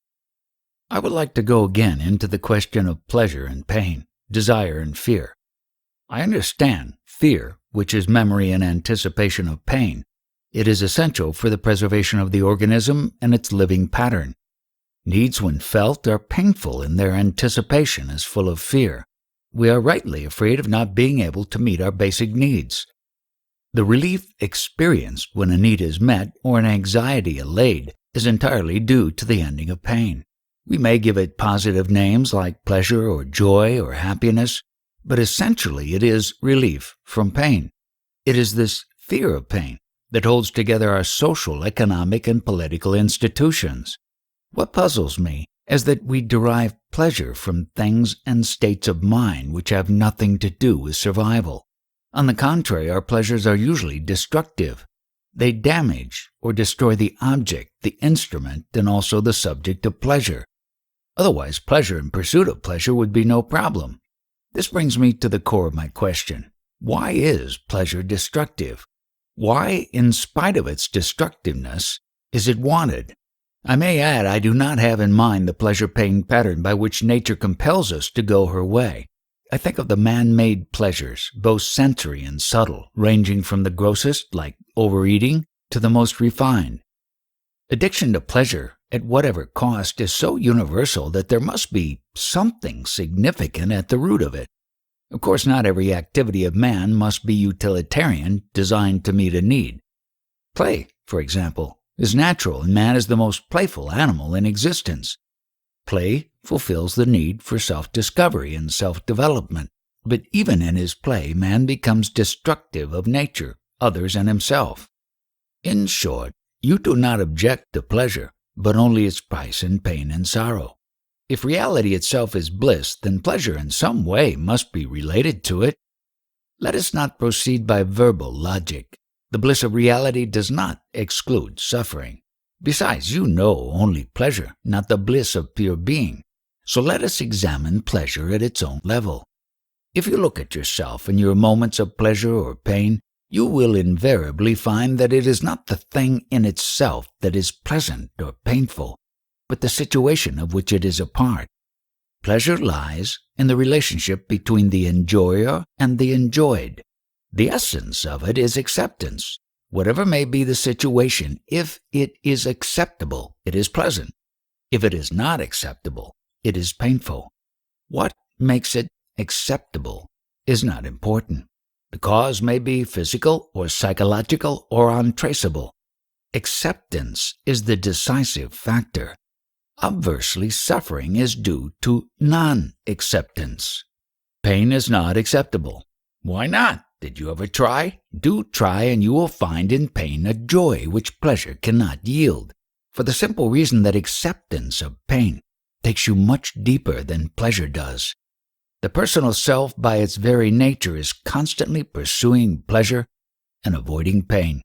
The ending of this pattern is the ending of the self. The ending of the self with its desires and fears enables you to return to your real nature, the source of all happiness and peace. The perennial desire for pleasure is the reflection of the timeless harmony within. It is an observable fact that one becomes self-conscious only when caught in the conflict between pleasure and pain, which demands choice and decision. It is this clash between desire and fear that causes anger, which is the great destroyer of sanity in life. When pain is accepted for what it is, a lesson and a warning, and deeply looked into and heeded, the separation between pain and pleasure breaks down. Both become experience, painful when resisted, joyful when accepted. Do you advise shunning pleasure and pursuing pain? No, nor pursuing pleasure and shunning pain. Accept both as they come. Enjoy both while they last. Let them go as they must. How can I possibly enjoy pain? Physical pain calls for action. Of course, and so does mental. The bliss is in the awareness of it, in not shrinking or in any way turning away from it. All happiness comes from awareness. The more we are conscious, the deeper the joy. The acceptance of pain, non-resistance, courage, and endurance, these open deep and perennial sources of real happiness, true bliss. Why should pain be more effective than pleasure? Pleasure is readily accepted, while all the powers of the self reject pain. As the acceptance of pain is the denial of the self, and the self stands in the way of true happiness, the wholehearted acceptance of pain releases the springs of happiness. Does the acceptance of suffering act the same way? The fact of pain is easily brought within the focus of awareness. With suffering, it is not that simple. To focus suffering is not enough, for mental life as we know it is one continuous stream of suffering. To reach the deeper layers of suffering, you must go to its roots and uncover their vast underground network, where fear and desire are closely interwoven and the currents of life's energy oppose, obstruct, and destroy each other. How can I set right a tangle which is entirely below the level of my consciousness? By being with yourself, the I am. By watching yourself in daily life with alert interest, with the intention to understand rather than to judge, in full acceptance of whatever may emerge because it is there. You encourage the deep to come to the surface and enrich your life and consciousness with its captive energies. This is the great work of awareness. It removes obstacles and releases energies by understanding the nature of life and mind. Intelligence is the door to freedom, and alert attention is the mother of intelligence. One more question. Why does pleasure end in pain? Everything has a beginning and an end, and so does pleasure. Don't anticipate and don't regret, and there will be no pain. It is memory and imagination that cause suffering. Of course, pain after pleasure may be due to the misuse of the body or the mind. The body knows its measure, but the mind does not. Its appetites are numberless and limitless. Watch your mind with great diligence, for there lies your bondage and also the key to freedom. My question is not yet fully answered. Why are man's pleasures destructive? Why does he find so much pleasure in destruction? Life's concern lies in protection, perpetuation, and expansion of itself. In this it is guided by pain and pleasure. At what point do they become destructive? When the mind takes over, remembers, and anticipates, it exaggerates, it distorts, it overlooks. The past is projected into the future, and the future betrays the expectations. The organs of sensation and action are stimulated beyond capacity, and they inevitably break down. The objects of pleasure cannot yield what is expected of them and get worn out or destroyed by misuse. It results in excess of pain where pleasure was looked for. We destroy not only ourselves but others too. Naturally, selfishness is always destructive. Desire and fear both are self-centered states. Between desire and fear, anger arises. With anger, hatred. With hatred, passion for destruction. War is hatred in action, organized and equipped with all the instruments of death. Is there a way to end these horrors? When more people come to know their real nature, their influence, however subtle, will prevail and the world's emotional atmosphere will sweeten up. People follow their leaders, and when among the leaders appears some great in heart and mind, absolutely free from self-seeking, their impact will be enough to make the crudities and crimes of the present age impossible. A new golden age may come and last for a time and succumb to its own perfection. For ebb begins with the tide at its highest. Is there no such thing as permanent perfection? Yes, there is, but it includes all imperfection. It is the perfection of our self-nature which makes everything possible, perceivable, interesting. It knows no suffering, for it neither likes nor dislikes, neither accepts nor rejects. Creation and destruction are the two poles between which it weaves its ever-changing pattern. Be free from predilections and preferences, and the mind with its burden of sorrow will be no more. But I am not alone to suffer. There are others. When you go to them with your desires and fears, you merely add to their sorrows.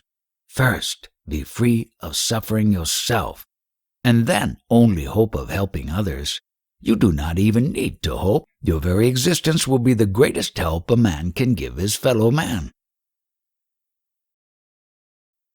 Live facts, not fancies. You say that whatever you see is yourself. You also admit that you see the world as we see it. Here's today's newspaper with all the horrors going on. Since the world is yourself, how can you explain such misbehavior?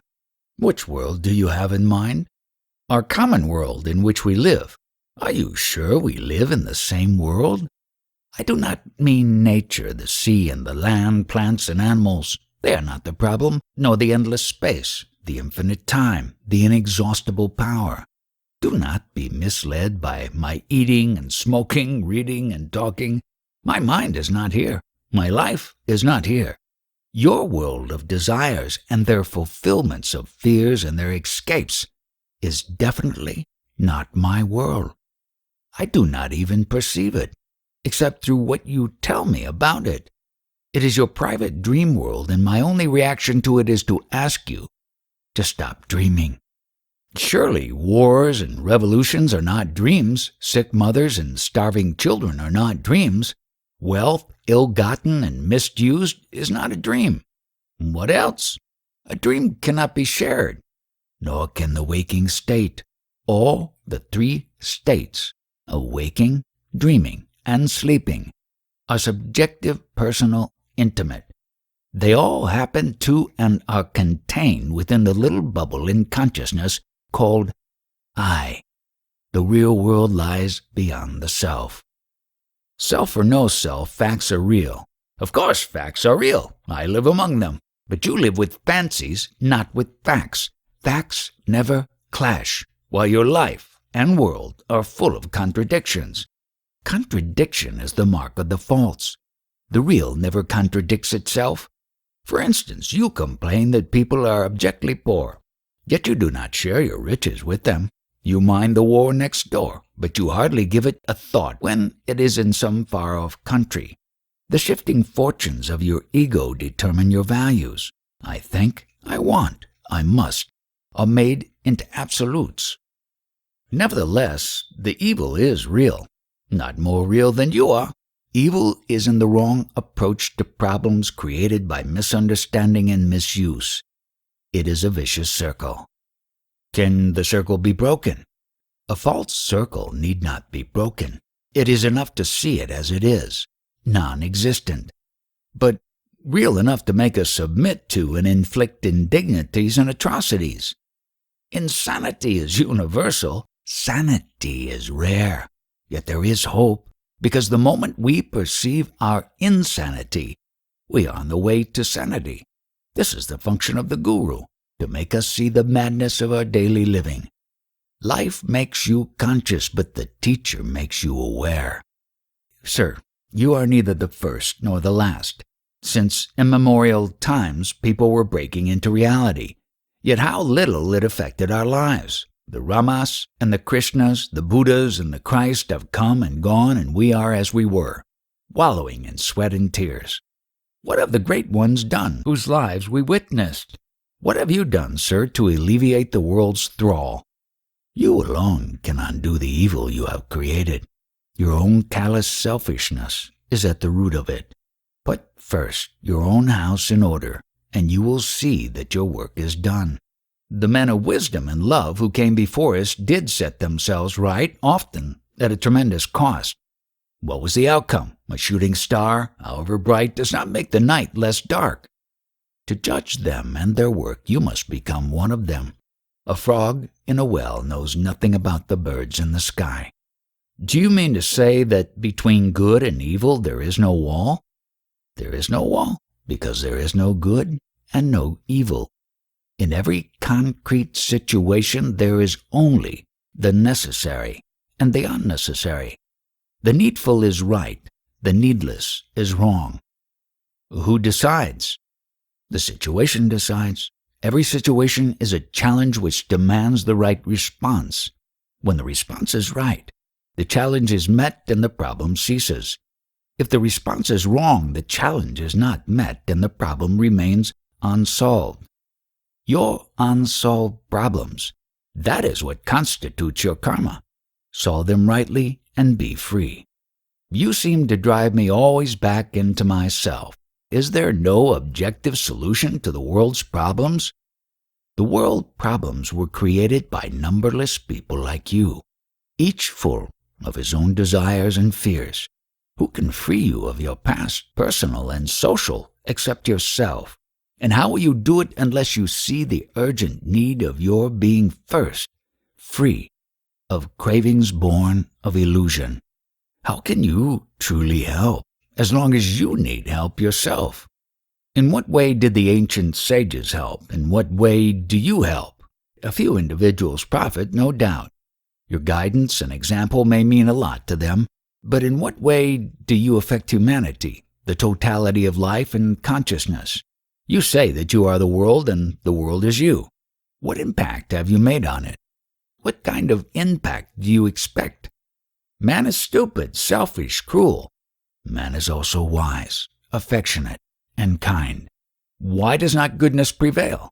It does, in my real world. In my world, even what you call evil is the servant of the good and therefore necessary. It is like boils and fevers that clear the body of impurities. Disease is painful, even dangerous, but if dealt with rightly, it heals. Or kills. In some cases, death is the best cure. A life may be worse than death, which is but rarely an unpleasant experience, whatever the appearances. Therefore, pity the living, never the dead. This problem of things good and evil in themselves does not exist in my world. The needful is good and the needless is evil. In your world, the pleasant is good and the painful is evil. What is necessary? To grow is necessary. To outgrow is necessary. To leave behind the good for the sake of the better is necessary. To what end? The end is in the beginning. You end where you start, in the absolute. Why all this trouble then to come back to where I started? Whose trouble? Which trouble? Do you pity the seed that is to grow and multiply till it becomes a mighty forest? Do you kill an infant to save him from the bother of living? What is wrong with life? Ever more life. Remove the obstacles to growing and all your personal, social, economic, and political problems will just dissolve. The universe is perfect as a whole, and the parts striving for perfection is a way of joy. Willingly sacrifice the imperfect to the perfect, and there will be no more talk about good and evil. Yet we are afraid of the better and cling to the worse. This is our stupidity, verging on insanity. What is there to be afraid of? The unknown, the not being, not knowing, not doing, the beyond. You mean to say that while you can share the manner of your achievement, you cannot share the fruits? Of course I can share the fruits, and I am doing so all the time. But mine is a silent language. Learn to listen and understand. I do not see how one can begin without conviction. Stay with me for some time, or give your mind to what I say and do, and conviction will dawn. Not everybody has the chance of meeting you. Meet your own self. Be with your own self. Listen to it. Obey it. Cherish it. Keep it in mind ceaselessly. You need no other guide. As long as your urge for truth affects your daily life, all is well with you. Live your life without hurting anybody. harmlessness, is a most powerful form of yoga, and it will take you speedily to your goal. That is what I call Nisarga Yoga, the natural yoga. It is the art of living in peace and harmony and friendliness and love. The fruit of it is happiness, uncaused and endless. Still, all this presupposes some faith. Turn within and you will come to trust yourself. In everything else, confidence comes with experience. When a man tells me that he knows something I do not know, I have the right to ask, what is it that you know that I do not know? And if he tells you that it cannot be conveyed in words, then I watch him closely and try to make out. And this is exactly what I want you to do. Be interested, give attention, until a current of mutual understanding is established. Then the sharing will be easy. As a matter of fact, all realization is only sharing. You enter a wider consciousness and share in it. Unwillingness to enter and to share is the only hindrance. I never talk of differences, for to me there are none. You do, so it is up to you to show them to me. By all means, show me the differences, for this you will have to understand me, but then you will no longer talk of differences. Understand one thing well, and you have arrived. What prevents you from knowing is not the lack of opportunity, but the lack of ability to focus in your mind on what you want to understand. If you could but keep in mind what you do not know, it would reveal to you its secrets. But if you are shallow and impatient, not earnest enough to look and wait, you are like a child crying for the moon. By itself, nothing has existence. As I listen to you, I find that it is useless to ask you questions. What of the question? You invariably turn it upon itself and bring to me the basic fact that I am living an illusion of my own making, and that reality is inexpressible in words. Words merely add to the confusion, and the only wise course is the silent search within. After all, it is the mind that creates illusion, and it is the mind that gets free of it.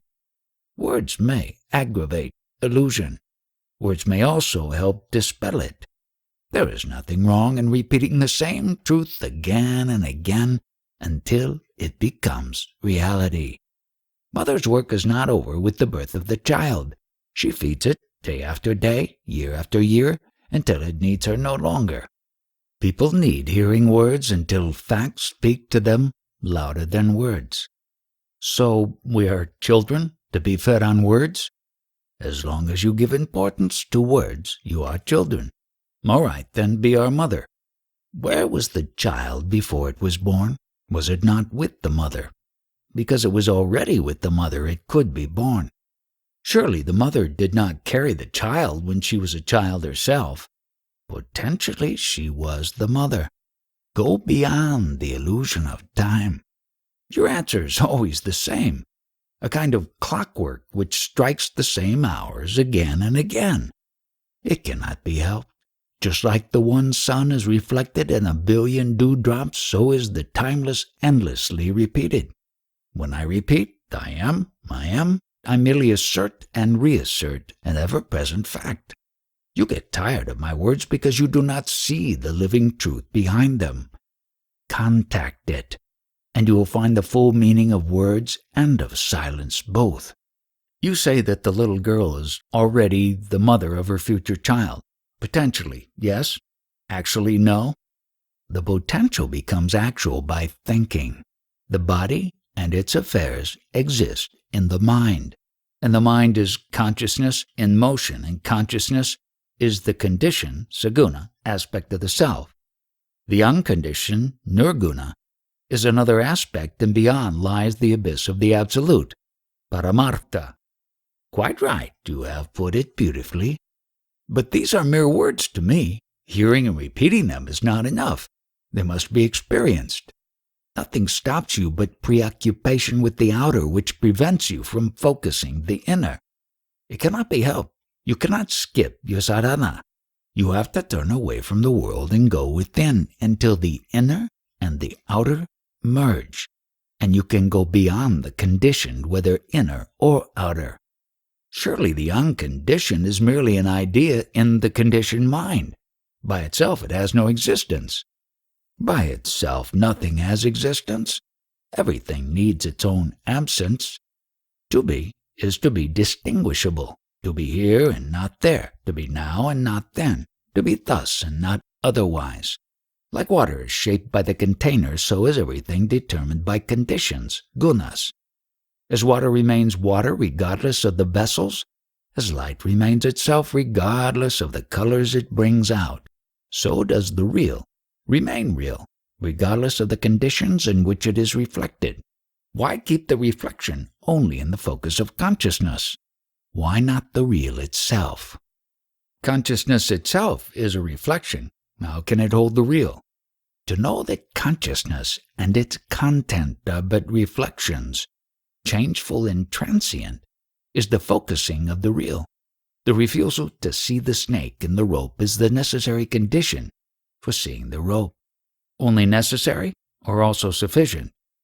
One must also know that the rope exists and looks like a snake. Similarly, one must know that the real exists and is of the nature of witness consciousness. Of course it is beyond the witness, but to enter it, one must first realize the state of pure witnessing. The awareness of conditions brings one to the unconditioned. Can the unconditioned be experienced? To know the conditioned as conditioned is all that can be said about the unconditioned. Positive terms are mere hints and misleading. Can we talk of witnessing the real? How can we? We can talk only of the unreal, the illusory, the transient, the conditioned. To go beyond, we must pass through total negation of everything as having independent existence. All things depend. On what do they depend? On consciousness, and consciousness depends on the witness. And the witness depends on the real? The witness is the reflection of the real in all its purity. It depends on the condition of the mind. Where clarity and detachment predominate, the witness consciousness comes into being. It is just like saying that where the water is clear and quiet, the image of the moon appears, or like daylight that appears as sparkle in the diamond. Can there be consciousness without the witness? Without the witness, it becomes unconsciousness, just living. The witness is latent in every state of consciousness, just like light in every color. There can be no knowledge without the knower, and no knower without his witness. Not only you know, but you know that you know. If the unconditioned cannot be experienced, for all experience is conditioned, then why talk of it at all? How can there be knowledge of the conditioned without the unconditioned? There must be a source from which all this flows, a foundation on which all stands. Self-realization is primarily the knowledge of one's conditioning and the awareness that the infinite variety of conditions depends on our infinite ability to be conditioned and to give rise to variety. To the conditioned mind, the unconditioned appears as the totality as well as the absence of everything. Neither can be directly experienced, but this does not make it non-existent. Is it not a feeling? A feeling, too, is a state of mind. Just like a healthy body does not call for attention, so is the unconditioned, free from experience. Take the experience of death. The ordinary man is afraid to die because he is afraid of change. The yoni is not afraid because his mind is dead already. He does not think, I live. He knows there is life. There is no change in it and no death. Death appears to be a change in time and space. Where there is neither time nor space, how can there be death? The yoni is already dead to name and shape. How can their loss affect him? The man in the train travels from place to place, but the man off the train goes nowhere, for he is not bound for a destination. He has nowhere to go, nothing to do, nothing to become. Those who make plans will be born to carry them out. Those who make no plans need not be born. What is the purpose of pain and pleasure? Do they exist by themselves or only in the mind? Still they exist. Never mind the mind. Pain and pleasure are merely symptoms, the results of wrong knowledge and wrong feeling. A result cannot have a purpose of its own. In God's economy, everything must have a purpose. Do you know God that you talk of Him so freely? What is God to you? A sound, a word on paper, an idea in the mind? By His power I am born and kept alive, and suffer and die. Are you glad? It may be my own fault that I suffer and die. I was created unto life eternal. Why eternal in the future and not in the past? What has a beginning must have an end. Only the beginningless is endless. God may be a mere concept, a working theory, a very useful concept all the same. For this it must be free of inner contradictions, which is not the case. Why not work on the theory that you are your own creation and creator? At least there will be no external God to battle with. The world is so rich and complex, how could I create it? Do you know yourself enough to know what you can do and what you cannot? You do not know your own powers. You never investigated. Begin with yourself, now. Everybody believes in God. To me, you are your own God. But if you think otherwise, think to the end. If there be God, then all is God's, and all is for the best. Welcome all that comes with a glad and thankful heart, and love all creatures. This too will take you to yourself. Only the self is real. The world is but a show, glittering and empty. It is, and yet it is not. It is there as long as I want to see it and take part in it. When I cease caring, it dissolves. It has no cause and serves no purpose. It just happens when we are absent-minded. It appears exactly as it looks, but there is no depth in it, no meaning. Only the onlooker is real. Call him self or Atma. To the self, the world is but a colorful show, which he enjoys as long as it lasts and forgets when it is over. Whatever happens on the stage makes him shudder and tear or roll with laughter, yet all the time he is aware that it is but a show. Without desire or fear, he enjoys it as it happens. The person immersed in the world has a life of many flavors. He weeps, he laughs, loves and hates, desires and fears, suffers and rejoices. The desireless and fearless Jnani. What life has he? Is he not left high and dry in his aloofness? His state is not so desolate. It tastes of the pure, uncaused, undiluted bliss. He is happy and fully aware that happiness is his very nature and that he need not do anything nor strive for anything to secure it. It follows him, more real than the body, nearer than the mind itself. You imagine that without cause there can be no happiness. To me, dependence on anything for happiness is utter misery. Pleasure and pain have causes, while my state is my own, totally uncaused, independent, unassailable. Like a play on the stage. The play was written, planned, and rehearsed. The world just sprouts into being out of nothing and returns to nothing. Is there no creator? Was not the world in the mind of Brahma before it was created? As long as you are outside my state, you will have creators, preservers, and destroyers. But once with me, you will know the self only and see yourself in all. You function, nevertheless. When you are giddy, you see the world running circles round you. Obsessed with the idea of means and end, of work and purpose, you see me apparently functioning. In reality, I only look. Whatever is done on the stage. Joy and sorrow, life and death, they are real to the man in bondage. To me, they are all in the show, as unreal as the show itself. I may perceive the world, just like you, but you believe to be in it, while I see it as an iridescent drop in the vast expanse of consciousness. We are all getting old. Old age is not pleasant. All aches and pains, weakness, and the approaching end. How does a Jnani feel as an old man? How does his inner self? Look at his own senility. As he gets older, he grows more and more happy and peaceful. After all, he is going home. Like a traveler nearing his destination and collecting his luggage. He leaves the train without regret. Surely there is a contradiction. We are told the Jnani is beyond all change. His happiness neither grows nor wanes. How can he grow happier because older and in spite of physical weakness and so on? There is no contradiction. The reel of destiny is coming to its end. The mind is happy. The mist of the body existence is lifting. The burden of the body is growing less from day to day. Let us say that a Jnani is ill. He has caught some flu and every joint aches and burns.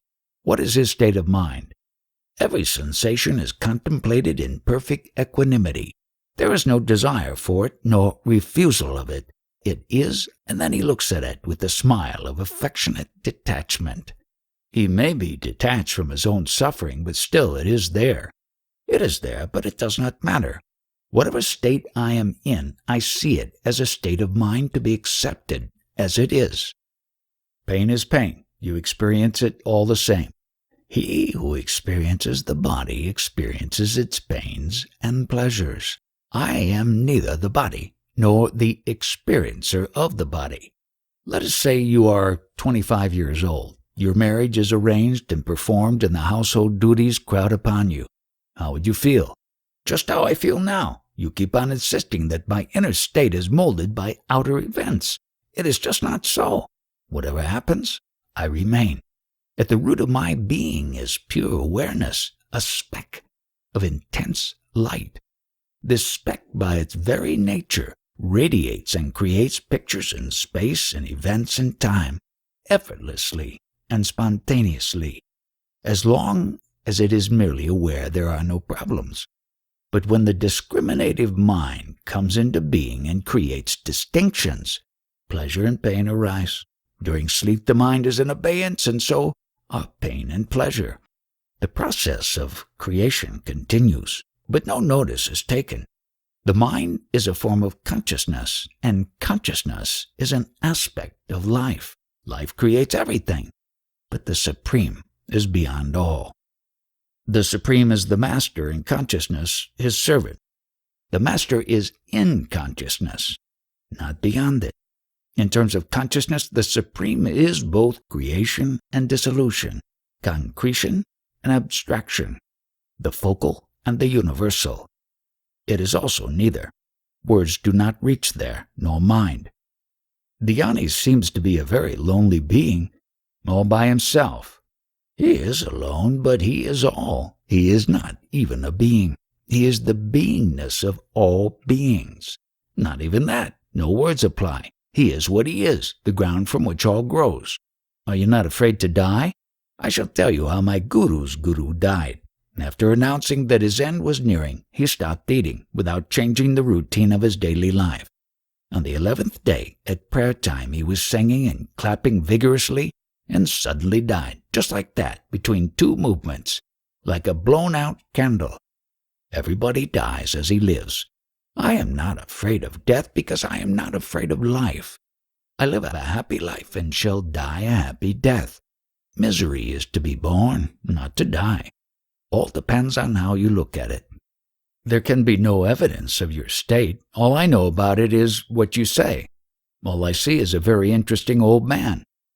You are the interesting old man, not me. I was never born. How can I grow old? What I appear to be to you exists only in your mind. I am not concerned with it. Even as a dream, you are a most unusual dream. I am a dream that can wake you up. You will have the proof of it in your very waking up. Imagine news reaches you that I have died. Somebody tells you, you know so-and-so, he died. What would be your reaction? I would be very happy to have you back home.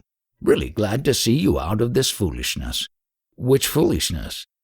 Of thinking that you were born and will die, that you are a body displaying a mind and all such nonsense. In my world, nobody is born and nobody dies. Some people go on a journey and come back. Some never leave. What difference does it make since they travel in dreamlands, each wrapped up in his own dream? Only the waking up is important. It is enough to know the I am as reality and also love. My approach is not so absolute, hence my question. Throughout the West, people are in search of something real. They turn to science, which tells them a lot about matter, a little about the mind, and nothing about the nature and purpose of consciousness. To them, reality is objective, outside the observable and describable, directly or by inference. About the subjective aspect of reality, they know nothing. It is extremely important to let them know that there is reality, and it is to be found in the freedom of consciousness from matter and its limitations and distortions. Most of the people in the world just do not know that there is reality which can be found and experienced in consciousness. It seems very important that they should hear the good news from somebody who has actually experienced. Such witnesses have always existed, and their testimony is precious. Of course, the gospel of self-realization, once heard, will never be forgotten. Like a seed left in the ground, it will wait for the right season and sprout and grow into a mighty tree.